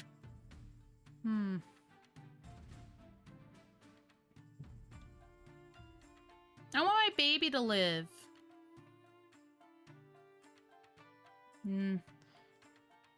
Yeah, I'll just leave. You can flee like cowards if you like, but I'll stay in the fight. Yeah, you stay and fight. I'm leaving. Grimwald hefts his longsword and rushes out of the palace, letting out a fearsome battle cry. You never see him again. Come along, your majesty. We don't have time to lose. Yeah, lead on. The capital is lost, but you can get it back. The chiefs have agreed to shelter you while you plot your revenge. The Blues? What about the counts? The counts are the ones I'm the more loyal to. What the fuck? Bruh. I'll be little more than their puppet queen, but you'll be alive. After crawling down a secret tunnel for what feels like hours, you spill out into a leafy courtyard. There 3 horses are waiting. I don't understand. The blues betrayed me, but they're the one. Yeah, what the fuck? As you saddle them up, you hear a wet thud behind you, followed by the sound of something rolling across the floor. Turn around. Your spy master is lying dead on the ground. Her head is missing. Baron Benno stands over the body, flanked by a dozen soldiers. His long sword stained red. Never liked her. Ideas above her station. Your nanny runs off, still clutching your daughter in her arms. At least that's a ray of hope. Even if you die now, your heir still lives. Thank God. So, you knew about the escape route. You're not the only one with spies. With a triumphant smirk, Baron Benno makes a sharp gesture. The martial soldiers step forward, crossbows at the ready. Damn. Next time, Your Majesty, don't underestimate the barons. We keep this kingdom safe from empires and from tyrants. I fight back. Whatever. Oh well. Empty hands can do little against armor and swords. You're given a vicious beating and the fight drains out from you. Instead of killing you, the soldiers seize you and drag you back toward the palace. Your ordeal isn't over.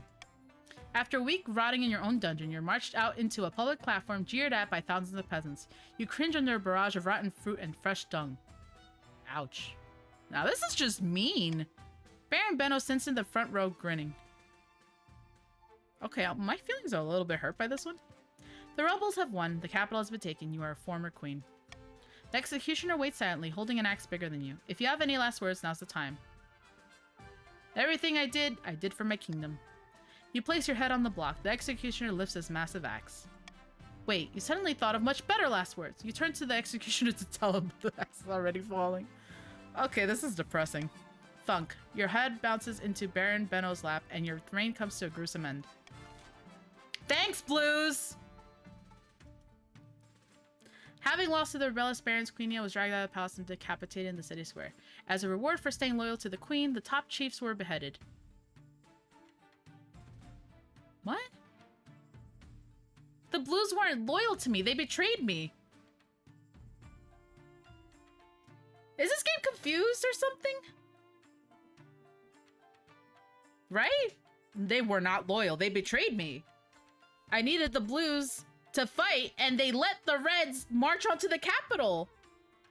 That's not loyal. After losing the Civil War, the counts retreated within the borders and immediately began plotting against the usurper.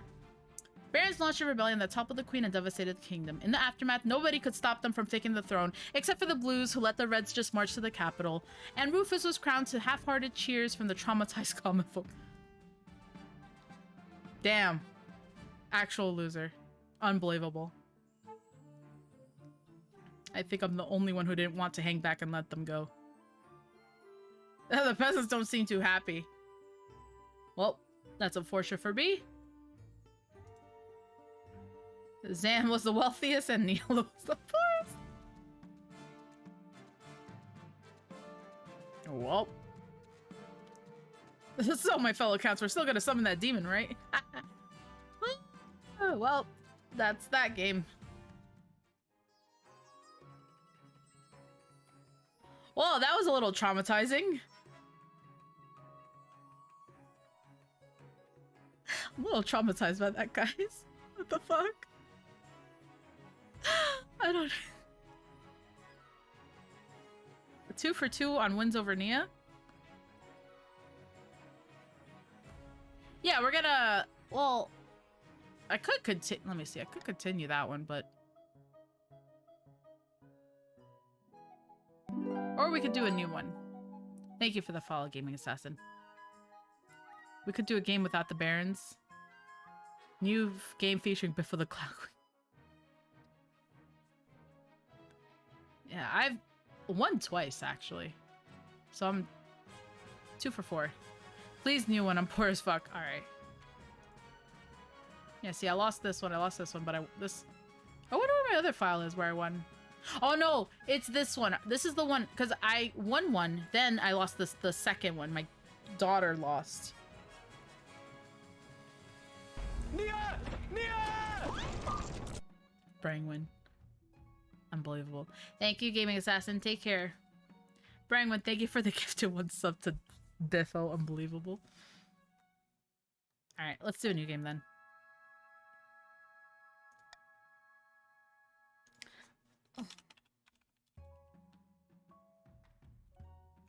of the Biffo dynasty.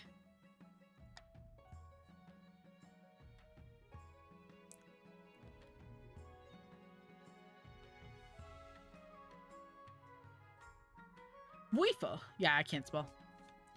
Oh, Biffo of the Politan Dynasty. That's what you guys want, right? Biffo of the Politan Dynasty. The red would probably have their whole backstory before. I don't know why there was so much red there. That was weird. I've never seen that so many times.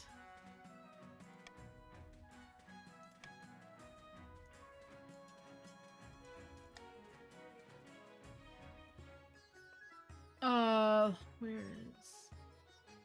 Yeah, hella rigged. What I don't understand...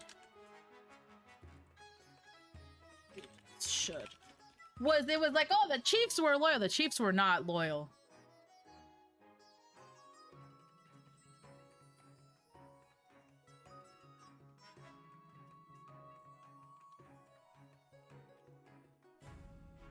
No red?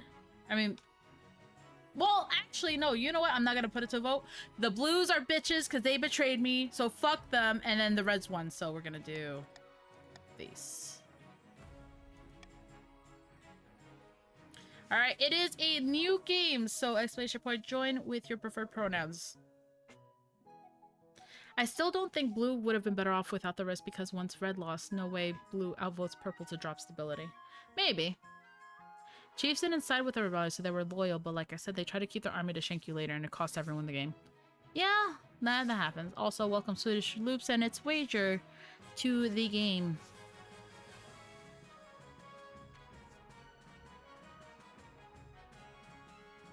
I'm once again a heretic burger. Burger, where are you? You're just destined to be on the faithful team Brainwind, that's what it is. My two favorite colors is options. I get piss yellow. Nub is green again. Okay. Alright, guys. Because we have the Patricians of the Coast, I just have one favor to ask. If we get that plant story, please, please let us all band together for that story. I promise. If that plant story comes, I'm not gonna do anything with factions. I want to do that story. I want to see what happens. We have to put our differences aside and all get eaten by plants. I want to see that so badly. All right, that's our only truce. That's our only truce. All right. I want to see that so badly. You don't even know. Alrighty. Let's start off.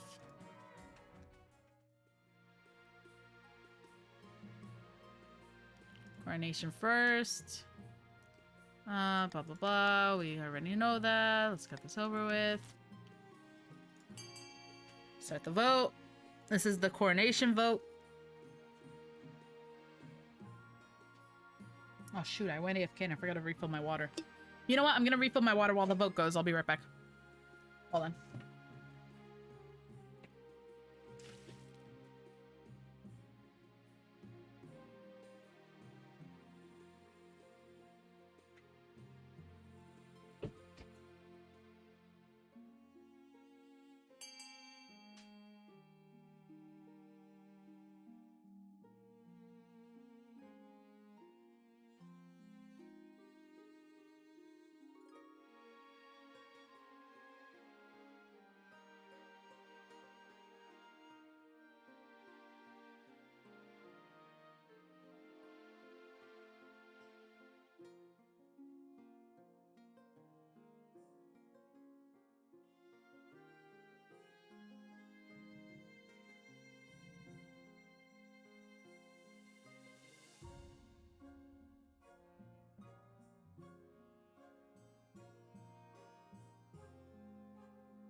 Okay, sorry about that. Well, the music's done. Oh no, it just got really quiet. Sorry about that. Oh, people voted for other things. Interesting. Alright, we know this. Got change. I got thrown. Everyone's giggling me. Have a good one, Rainbow. I'm gonna burn down my town. No, sorry, Nia's gonna burn down my towns. Yeah, probably. Right, council introduction. I wanted to take your money. Fair. Now that you're the queen, your first duty is to meet with the council of nobles. Your nobles hail from all across the kingdom. The desolate east, the wealthy coast, and of course, the scorching south. An honor to finally make your acquaintance, your majesty, says Count Its Wager. May you escape the doom that befell your predecessor. A pleasure, your esteemed highness, says Lord Patrician Michael. I hope to see our kingdom prosper and grow wealthy under your reign. May the ninth god bless your reign, your majesty, says Grandy Slacker. I trust you will conduct yourself with honor and faith. Council immediately fills with your voices as the nobles argue with each other and demand your favor. You sigh and sit back. Is this what the council's like? No wonder your father told you to avoid the throne at all costs. How you doing, Valor? How goes? Alrighty. Path to victory. Your Majesty, the first few years of reign are the most difficult. You're new and unproven. The Council of Nobles scheme against you, hoping to kick you off the throne, put their own puppet claimant in your place. To defeat their thieves, you must secure an heir and prove that you are worthy of the crown by completing an ambition. Let's see, what ambition do I go for this time? When you die, how do you hope that people will remember you? Let me see.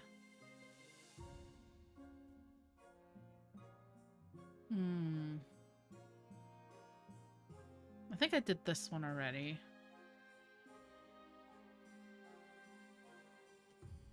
I'll do trade this time. A lofty goal indeed. I suggest over the next few years focus on improving Kingdom's trade as much as possible. Once you have an heir, I will discuss to return. I will return to discuss her ambitious progress. Good luck. You're sick. I'm sorry to hear that. My fellow counts, says Vitalia. In ancient times, the East was its own proud kingdom. We can bring back those days of glory, but not while the false Queen Biffo wears the crown. Alright, purples need to get their goal. Here's the list of members. You don't need an heir. All you need is plants. Pretty even numbers, at least.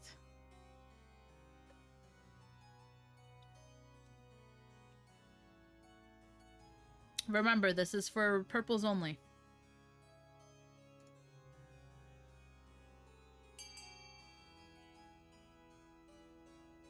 Blood ritual. Oh boy.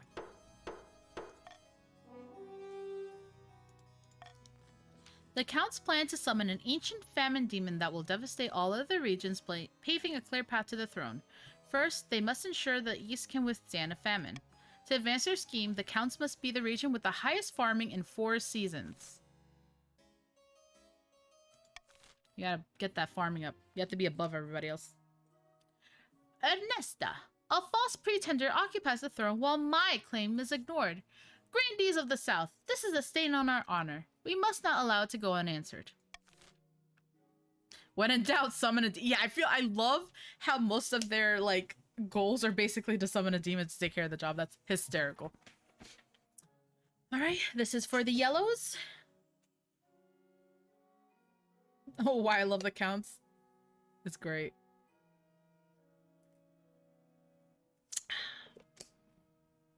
So my dad's been on a health kick, which I love.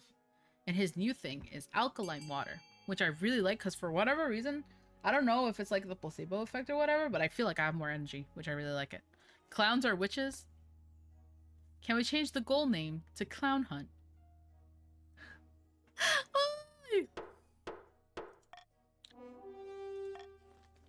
There's all sorts of heresy in the capital, and the Grandees intend to expose it. First, they must ensure the South is beyond reproach. To advance their scheme, the Grandees must be the region with the highest faith in 3 seasons. I mean, they're pretty much there. Fellow patricians of the coast, my claim to the throne is far more legitimate than that of Queen Biffo. Something must be done. This is for the greens. Plant gods and demons abound. That's the way we like it.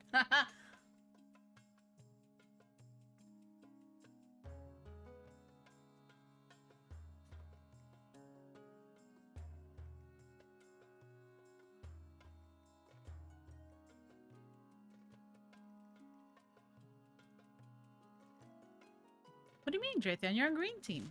This is your team.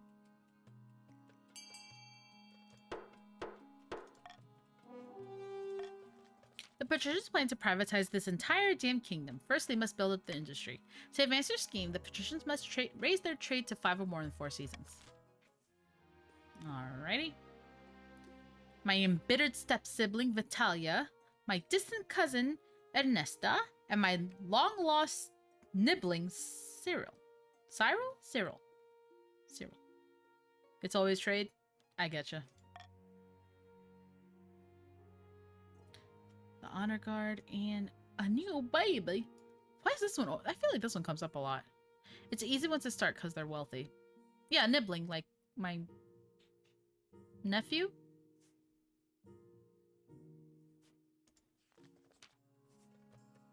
Greetings, your august majesty, says Lord Patrician Nihilum. Some fine news for my citizens in the coast. A baby has been born on your birthday, bearing a birthmark in the shape of the number 9. A fantastic omen. Perhaps we should mark the occasion.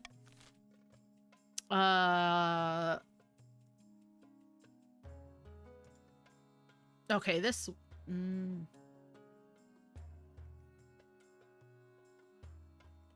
okay, yes, I can cancel it.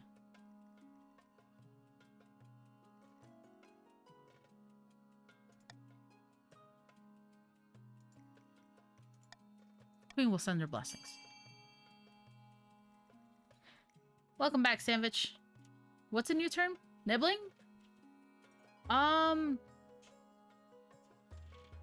guess it's like a niece or nephew that's like your age, and basically they're like a sibling, but they're your nibbling. I could be wrong.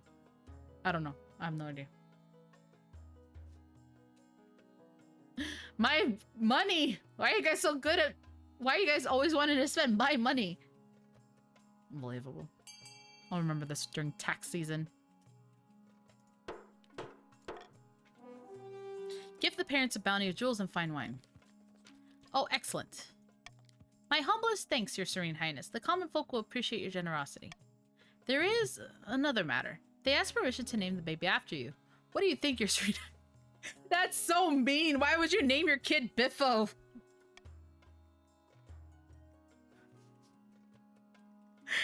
The more Biffos, the better. That's so mean! Marvelous. I'll have my housekeeper give them the good news. Lord Patricia Nihilum's a child of the coast named for you. Who knows what sort of person this baby will become? I can only hope you're around to see it. That's so mean. Man, the coast is huge. Oh. Last time you tried to beat that baby? Maybe. Now that you are the queen, you need personal protection.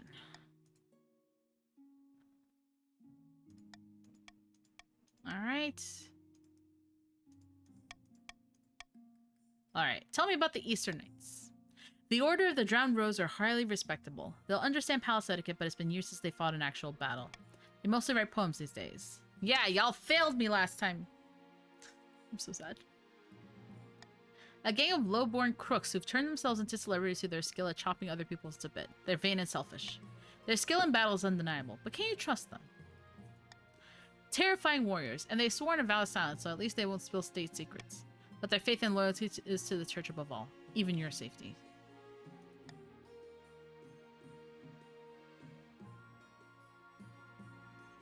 They failed with Space Sword. I'm so surprised the Space Swords didn't come into play at all. That's like super disappointing.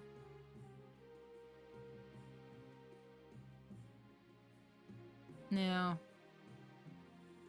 Oh, they died to arrows. Okay, so you just swing your sword around and cut them, I guess. We worship clowns. Oiled up men and women, they lathered up bodies will help you more than... Yeah, we guys have the lowest, like, fighting.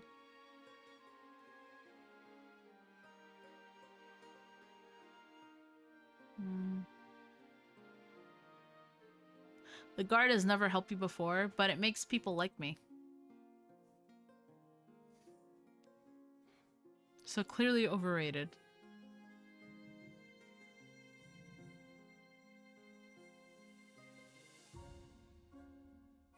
My question is, who's the least likely to betray me?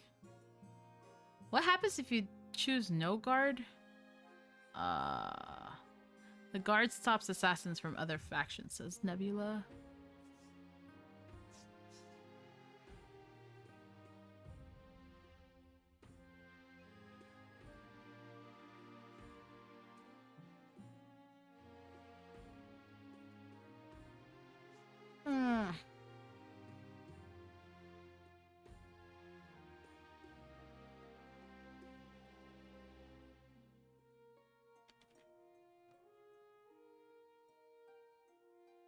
Nuns will betray the moment God whispers betrayer. They did last time. Fair. I'll make the arrangements at once. The gladiators arrive a few weeks later. The men are bare-chested and women underdressed, eager to show off their bodies as much as their weaponry. They gather behind your throne to begin.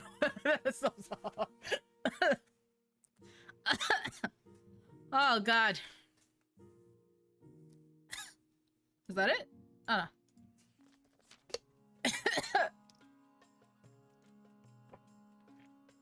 Sorry, I started choking. Hold on to your mask, hats, and other accessories, everyone, says Lord Patrician Dratheon. Grandee's Slacker's about to lose a huge amount of money. We bet our life savings on a boat race around the coast, and I am sure to win the day.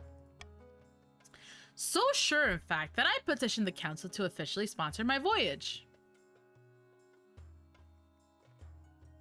Sounds dangerous. Don't choke on that oil. I feel like I did. What makes you so sure? By the 9th, your August Majesty, I'm a patrician. We practically learn to sail before we can walk. He's talking rubbish, your highness, says Grandee Slacker. My caravel will beat Dratheon's old boat. The 9th will bless my path. If you sponsor anyone, sponsor me. I feel like we shouldn't support anybody. Honestly. I'd vote on a sailor guy over a desert. I mean, I don't like any of these. All of these are costing me money.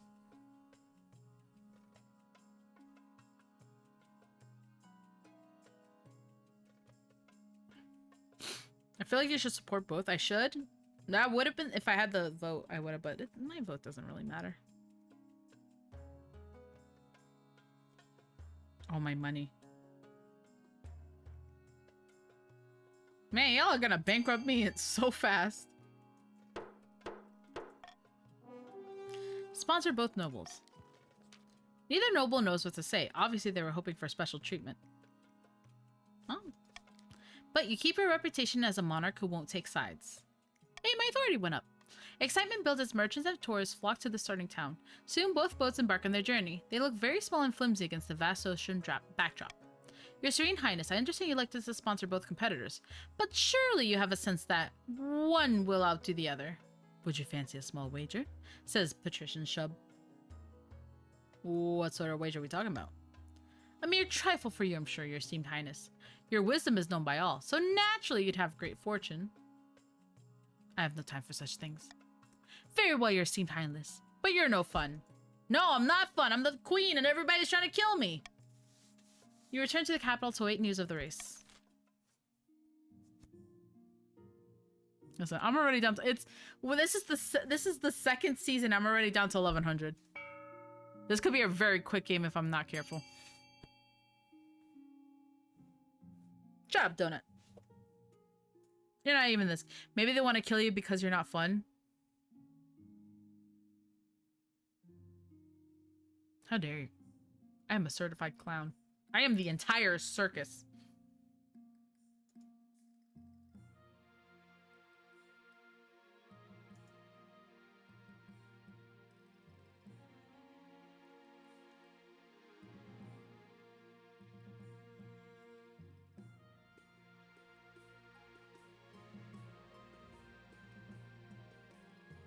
That reminds me, I need to get what is it, anti-static bags or something like that to transport my stuff.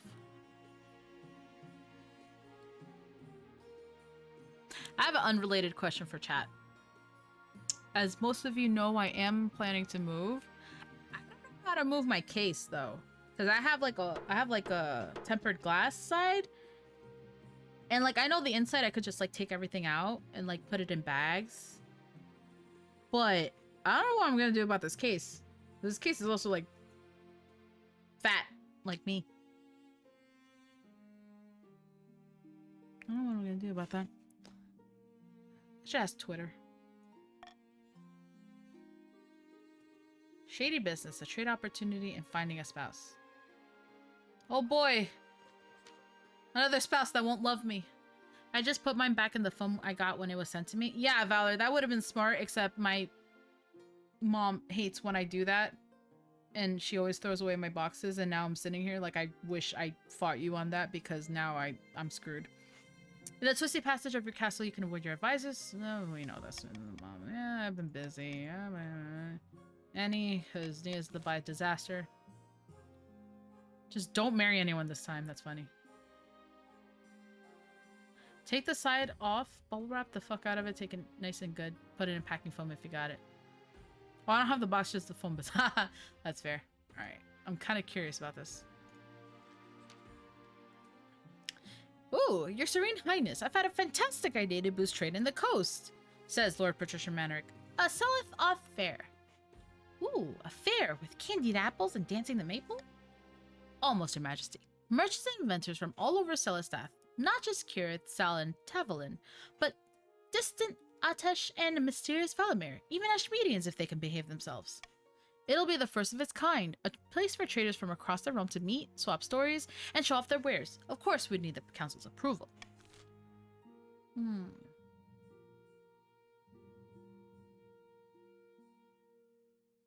Oh my god, you gotta be kidding me. Yeah, this might be like a... This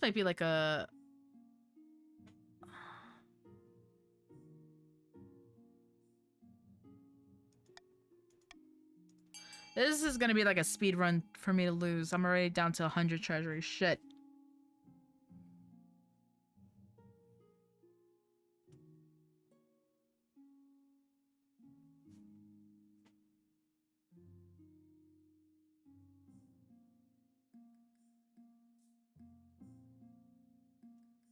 Oh, this is closer than I thought it was gonna be.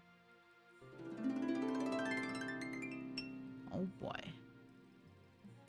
Ross, how you doing? Thank you so much for the raid. Hello everybody, my name is Nia and we are playing King of the Castle. This is a game with Twitch integration. If you want to play, all you gotta do, !join. Or if you want to just watch the chaos go down, that's definitely respectable. Alright, you gotta be kidding me.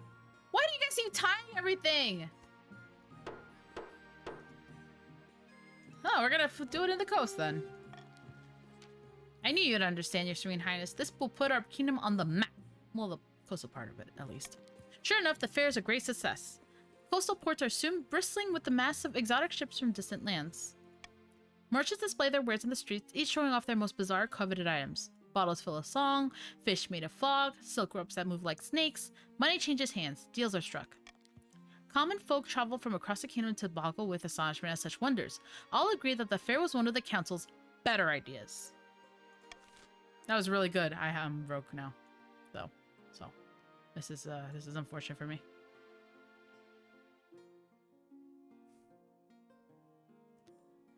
Hello, I'm on death's door. Why are you on death's door? Yeah, but I wanted everybody to be happy and not hate me for once. This is about to be a speedrun. Your Holiness, I'm sure you'd be very concerned to hear the letter I had from Grandy Slacker, says Grandy Tear. I'm sure you don't need to worry about that, Your August Majesty, says Patrician Shub. Let's move on to a different vote. How about... Nay, I will speak. Slacker writes... We are practically nose to nose, but while my crew was busy rowing, I saw a coastal ship sneaking into a sheltered bay. I hate to speak ill of the patricians, but it looked very much like smugglers avoiding the capital's import fees. How dare. The game was very taxing today? Oh. Oh dear. What are you playing? This is preposterous. Hearsay and gossip, nothing more. I'm too poor to do this. I'm too poor to do either of these. I can't veto.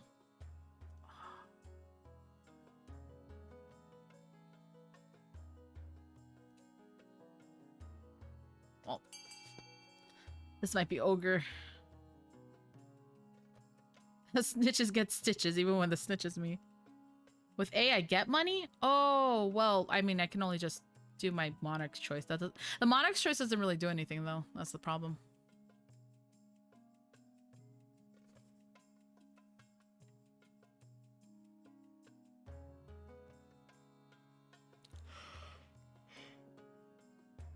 I love how all the Greens voted C. That's great.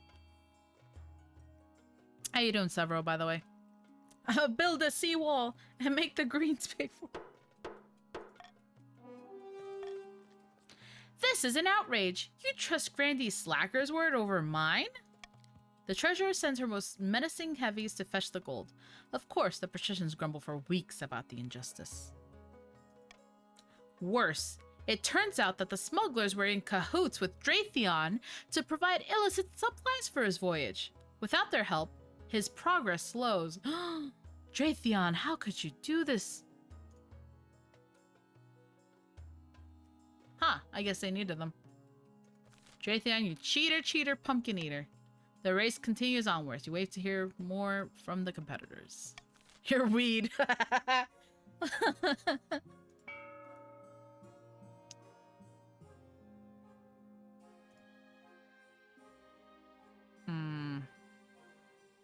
Everyone seems pretty even except for Slacker that's got a lot of money. There's the common tax. Storm at sea, a fishy wedding, and eligible options.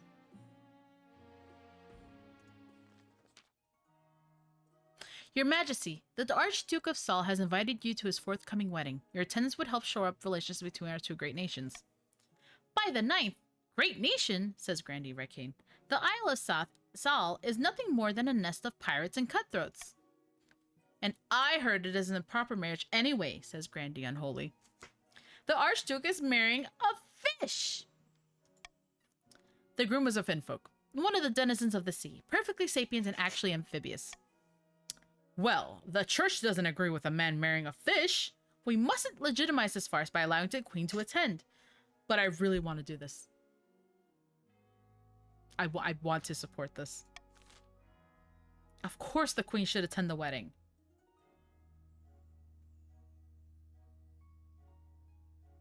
Condemn the wedding and sever diplomatic ties with the Isle of Saul. No! Of course the queen should attend!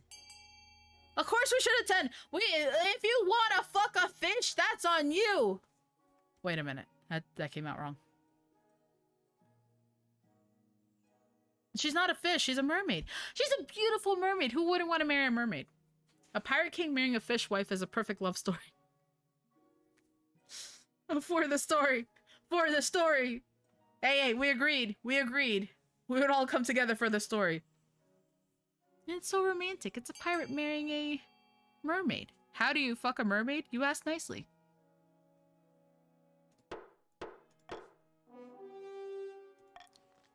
Excellent. The wedding is scheduled for next year. I'll inform the Archduke that you shall be delighted to attend.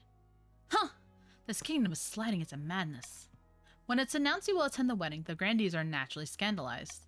But the peasants, sentimental as ever, are in favor of your decision. Public opinion turns against the overly strict church. Let's go! Alrighty. Time to choose my bride/husband. Yeah. This is Valentine, the eldest heir of the Eastern Nebula dynasty. Apparently they had a hell of a time getting them to smile for this portrait. Oh god, another one. Excuse me. They had a laboratory installed in the castle and spend most of their time there conducting bizarre experiments. Half of the East are in love with them apparently, and the other half hate them. Yeah, nice smile there, dude. Bride, husband, aside. But look at that Daz Tash. We can't see if he's got a gap, though. Intriguing. From the coast, we have Rhoda, the wealthy heiress to Lord Patrician Swedish Loop's estate. I mean, just look at her. She's gorgeous, and apparently she's got a silver tongue, too. Her interests are typical of the coast. Money, money, money, and making more of it. But to her credit, she gives a lot of it to charity. And finally from the south, Rodolfo, the eldest son of the Tyr lineage. He is reputed to have an ego the size of the sun, but there's nothing wrong with confidence, right? Yeah, you just took my weed money and expect some recompense? We'll see. Like many in the South, he claims to put his faith in the ninth god above all worldly concerns, and he's got grand plans by all accounts. He wants to change the world. It's beautiful. What do you think? Of course, we're picking a can. Tough choices.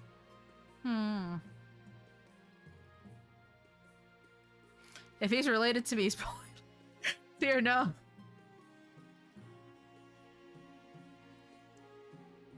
All my peeps hate yellow. Ay, ay. This one's rough. Stealing my hard-earned weed money.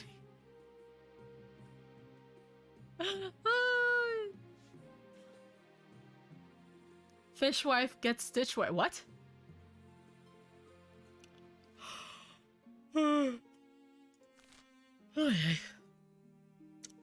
Don't cut the fishwife, please. She's just doing her best.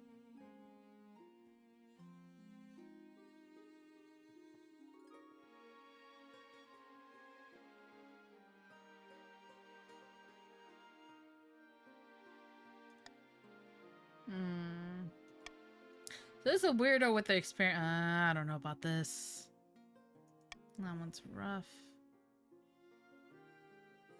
And the green is pretty with silver tongue, but she gives it to charity, which is nice.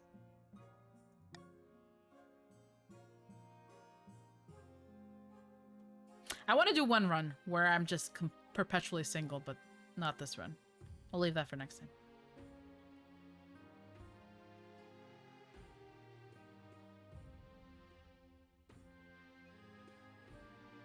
I did marry purple last time.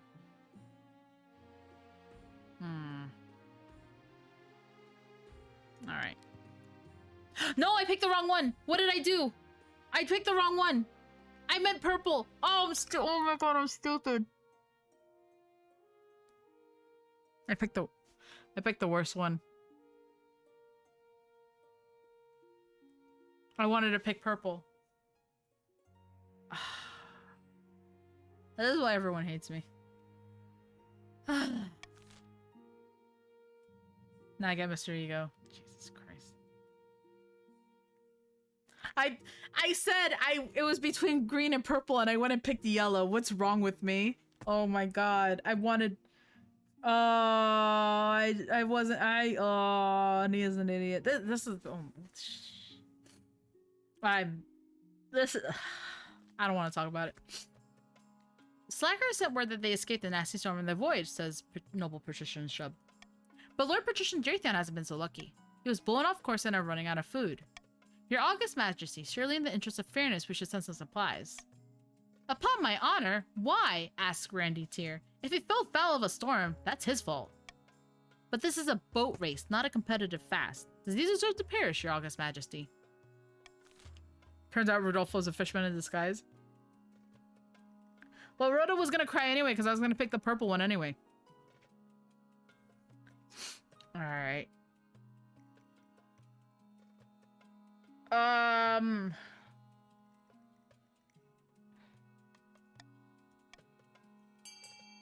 didn't vote. Now it just has fish faces. I wanted a golem. I wanted a golem and I failed. I'm stupid. I'm sorry. Ugh.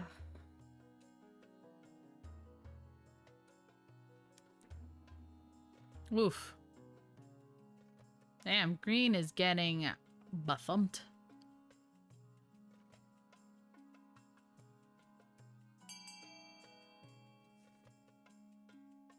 Oof. Just barely.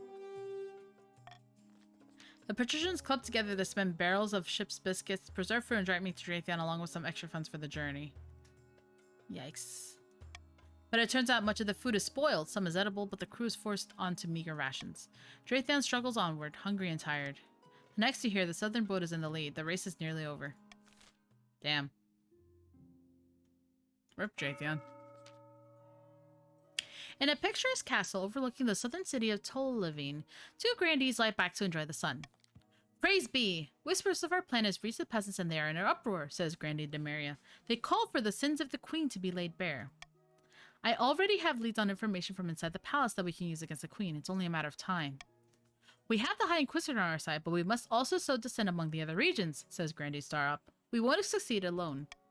For the next stage of their scheme, the Grandees must raise other regions' defiance to a combined total of at least 8. Wow, that's high. Especially because it's like 3 right now. Okay, if nobles vote for the monks, they can find their personal wealth. Also stability, whether 50 roll. No, I'll do this one. The end is near, an island rises. The royal wedding. We'll do the wedding first. Nia going out of her way? What? How is this my fault? Your wedding to Rodolfo is naturally the talk of the kingdom. Yeah, you're not taking part. You take this man. Yeah, you're not taking a husband. There's a feast. Everybody's happy. I am serene! By the time you find yourself alone with Rodolfo's past midnight, you never felt more tired. What a wonderful occasion. A shame that tradition demanded we marry in St. Bertrand's Cathedral. I can assure you the temples down in the south are much grander. I hope you're not feeling homesick already. Of course not. I never get homesick, actually. I can't abide people who waste time dwelling on the past. Up at the altar, what did you think when you saw me? Well, of course I thought you looked radiant. Rodolfo immediately changes the topic to talk about something he is more interested in. Fuck me! I'm just a humble follower of the Knights God's teaching. Everywhere I look, I'm surrounded by sinners and heathens. I can't wait to laugh at them from the thereafter. That's so interesting. It is, isn't it? Anyway, to continue on the subject. You gently fall asleep to the sound of Rodolfo droning on about himself. I could have had a golem. The end is near, an island rises. The coastal boat race is nearly out of close. I hope that Coast will win the day, but if Piers, Grandee, and Slacker will sail to victory. How exciting! Surely this race is of most importance, says Countess Rainbow.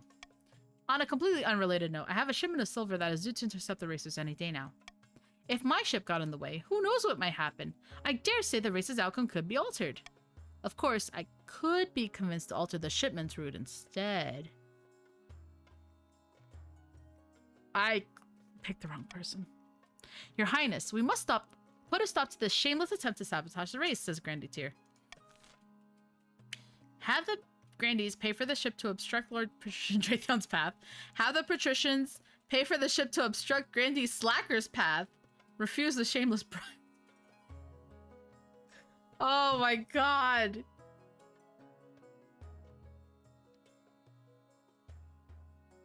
Do I add to the chaos? Donut, you're not even in this game.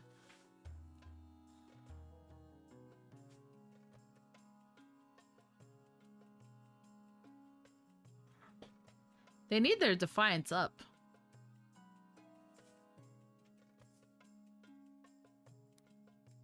Green is in the best position so far. Y'all pick. Have fun.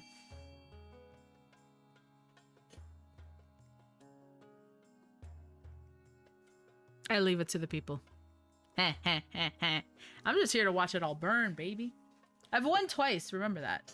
So I'm not even trying to win. I'm just trying to watch the world get overturned and eaten by plant people.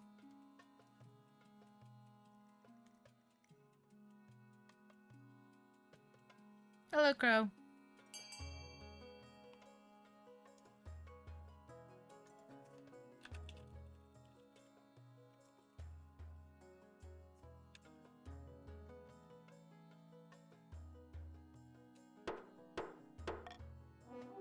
Have the patricians pay for the ship to obstruct Grandee Slacker's path. By the 9th, this undermines this very sanctity of the boat race. Hey, rainbows both increased. Hello, Dark Lord. The stream's going well. Thank you for asking. I am trapped in a starving boat race. Just people with plants. Countess Pure Rainbow's lumbering ship makes a slow wait in front of Slacker's boat, blocking the way to the finish line. The silver makes its way to Tavalin ahead of schedule. Soon, nobles and peasants alike gather at the finish line, watching breathlessly as the winner arrives. And it's Grandy Slacker. Wow, you guys intercepted him and he still won.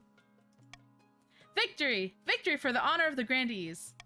I could not have done it without the generous sponsorship of Queen Biffo. Let's go, my authority is soaring. That's great. Now, pay up, Dratheon. A patrician losing a sea race. It's a scandal. I don't know how it happened. Thank you. Thank you very much. Perhaps you'd like a rematch in a year's time. Absolutely not. It's time for a nice holiday in my villa to relax, and a lot of wine. Back in the south, merchants flock to investigate Slacker's boat and use their sailing techniques to improve their own crafts. Though the race is over, grip the kingdom. Similar bets take place as far afield as Sal and Kurth, some successful and others ending in watery deaths.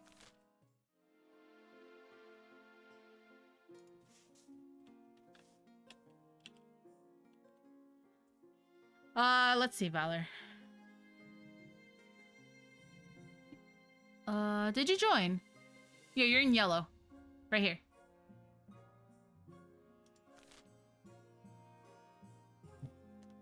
Alright, an island rises.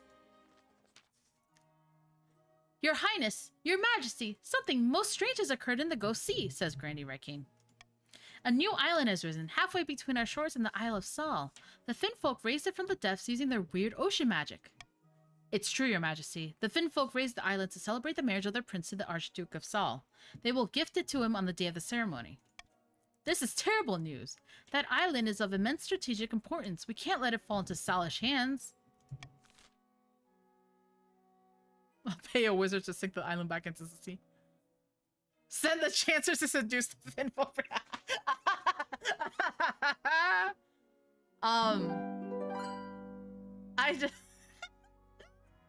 I don't want to go to war with the fish people, though.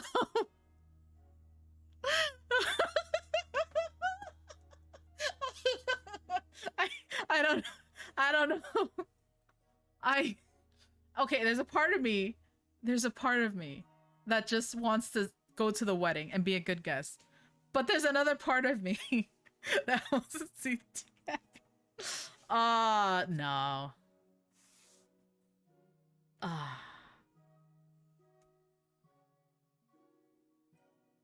Yeah, no, we should be good. We'll be good. We'll be good. If we're gonna get a game over to a fish taking over, then so be it.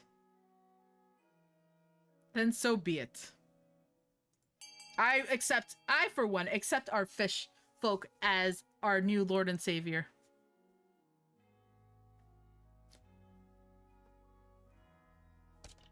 I know I can't do this, but I love this idea. It's just pay a wizard to just sink it back into the sea. Like, I think that's really funny.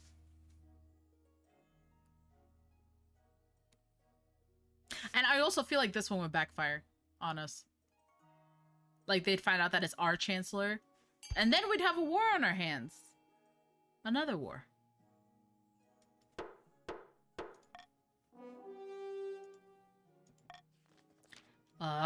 But I want that island.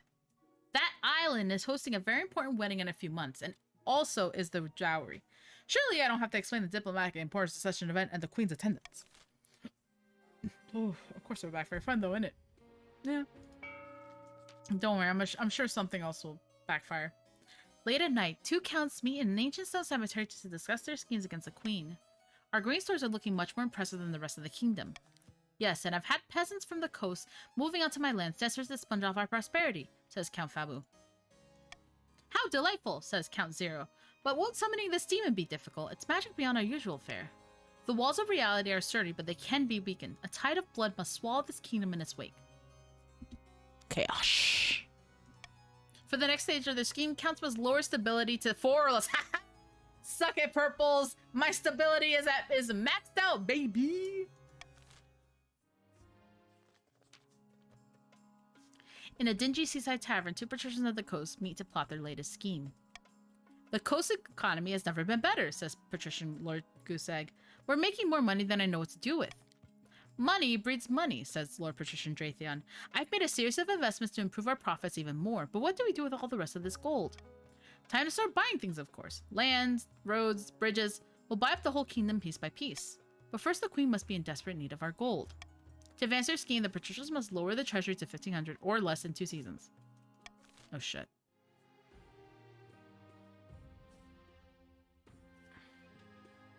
Everybody's at 2. They're still on the clown hunt. So they have to put everybody else's defiance up. Green's coming for that ass. I mean, purple's gonna be stonewalled for a while because I'm maxed out on my stability. Alright. An island wedding, a plague of something, a plague of... I don't know. I want to go to the wedding! Hey, Thunderpants. Your Majesty, in a few days you'll be traveling to the Archduke of Sal's controversial wedding. Surely there's a way we could turn this to our advantage, says Grandy Redcane. We must forge an alliance with Saul. They have fast ships, and with this new island outpost, control over most of the Ghost Sea. Or you could publicly object to this blasphemous union of man and fish. He's not a fish, he's a finfolk. Bah! Same difference. This is a matter for the council, I believe. Alright. Seek an alliance with Saul, publicly object to the union on religious grounds, attend the wedding. Just attend the wedding like a normal human being.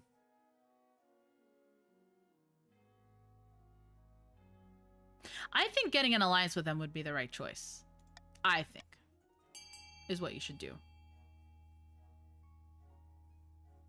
What software do you use for your VTuber? Like to make it, or what I use for the facial tracking and all that? Because I made her using a combination of Vroid Studio and Unity. And the tracking is VC Face, and the throwing stuff and the redemptions are VTuber Plus. I should put that somewhere in the credits. You're welcome.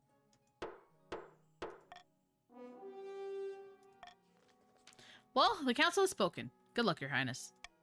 Soon the time has come. You board a ship and sail to the newly risen island where the Archduke of Sal is due to marry his finfolk groom. Naturally, Rodolfo is accompanying you. I love weddings. I know I'm just a +1, but do you think the Archduke will let me make a speech? Shut up, Rodolfo. At last, the new island crests the horizon. It's an empty little rock, devoid of vegetation, with no buildings except for a marquee and a hastily constructed Church of the Ninth. But it's packed with people, mostly minor nobles of Saul, who welcome you with cheers and bows. You file into the church. As the ceremony begins, the Finfolk prince walks down the aisle while the Archduke of Saul waits with clasped hands. Does anyone here know any lawful impediment to these two people being joined in marriage? No, I say quietly, because I'm a good person. Then I now pronounce you married. That's that then. Time for a party. Everyone crowds into the marquee to get incredibly drunk. As you're making the rounds, chatting and gobbling canapes, you find yourself face to face with the Archduke. Your Majesty, thank you for coming. A toast to my new husband and I. Congratulations. Thank you. It's a very nice island, isn't it?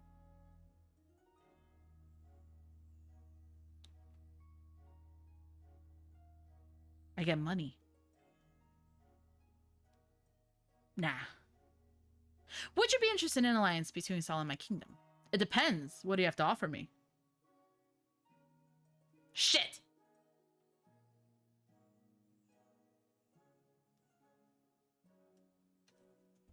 Our finest cuisine. I do love your buttered turnips. Very well. An alliance is born. Now let's enjoy the party. Let's go! Nia wins! You celebrate long into the night and wake with a thudding headache. When you arrive back at the capital, the council is pleased you followed their advice. Let's go! This alliance will bring us great fortune, Your Majesty. The new island proves to be immensely beneficial for Sal. And for you, their new ally. The Archduke is happy to share his trade routes with your merchants. Not bad. Oh, Jesus. A plague of rats. The elderly Countess Iolanda, cousin many times through... Oh, this one again? Better than most of us get. Yep. Countess Iolanda was my relative, says Count Benno.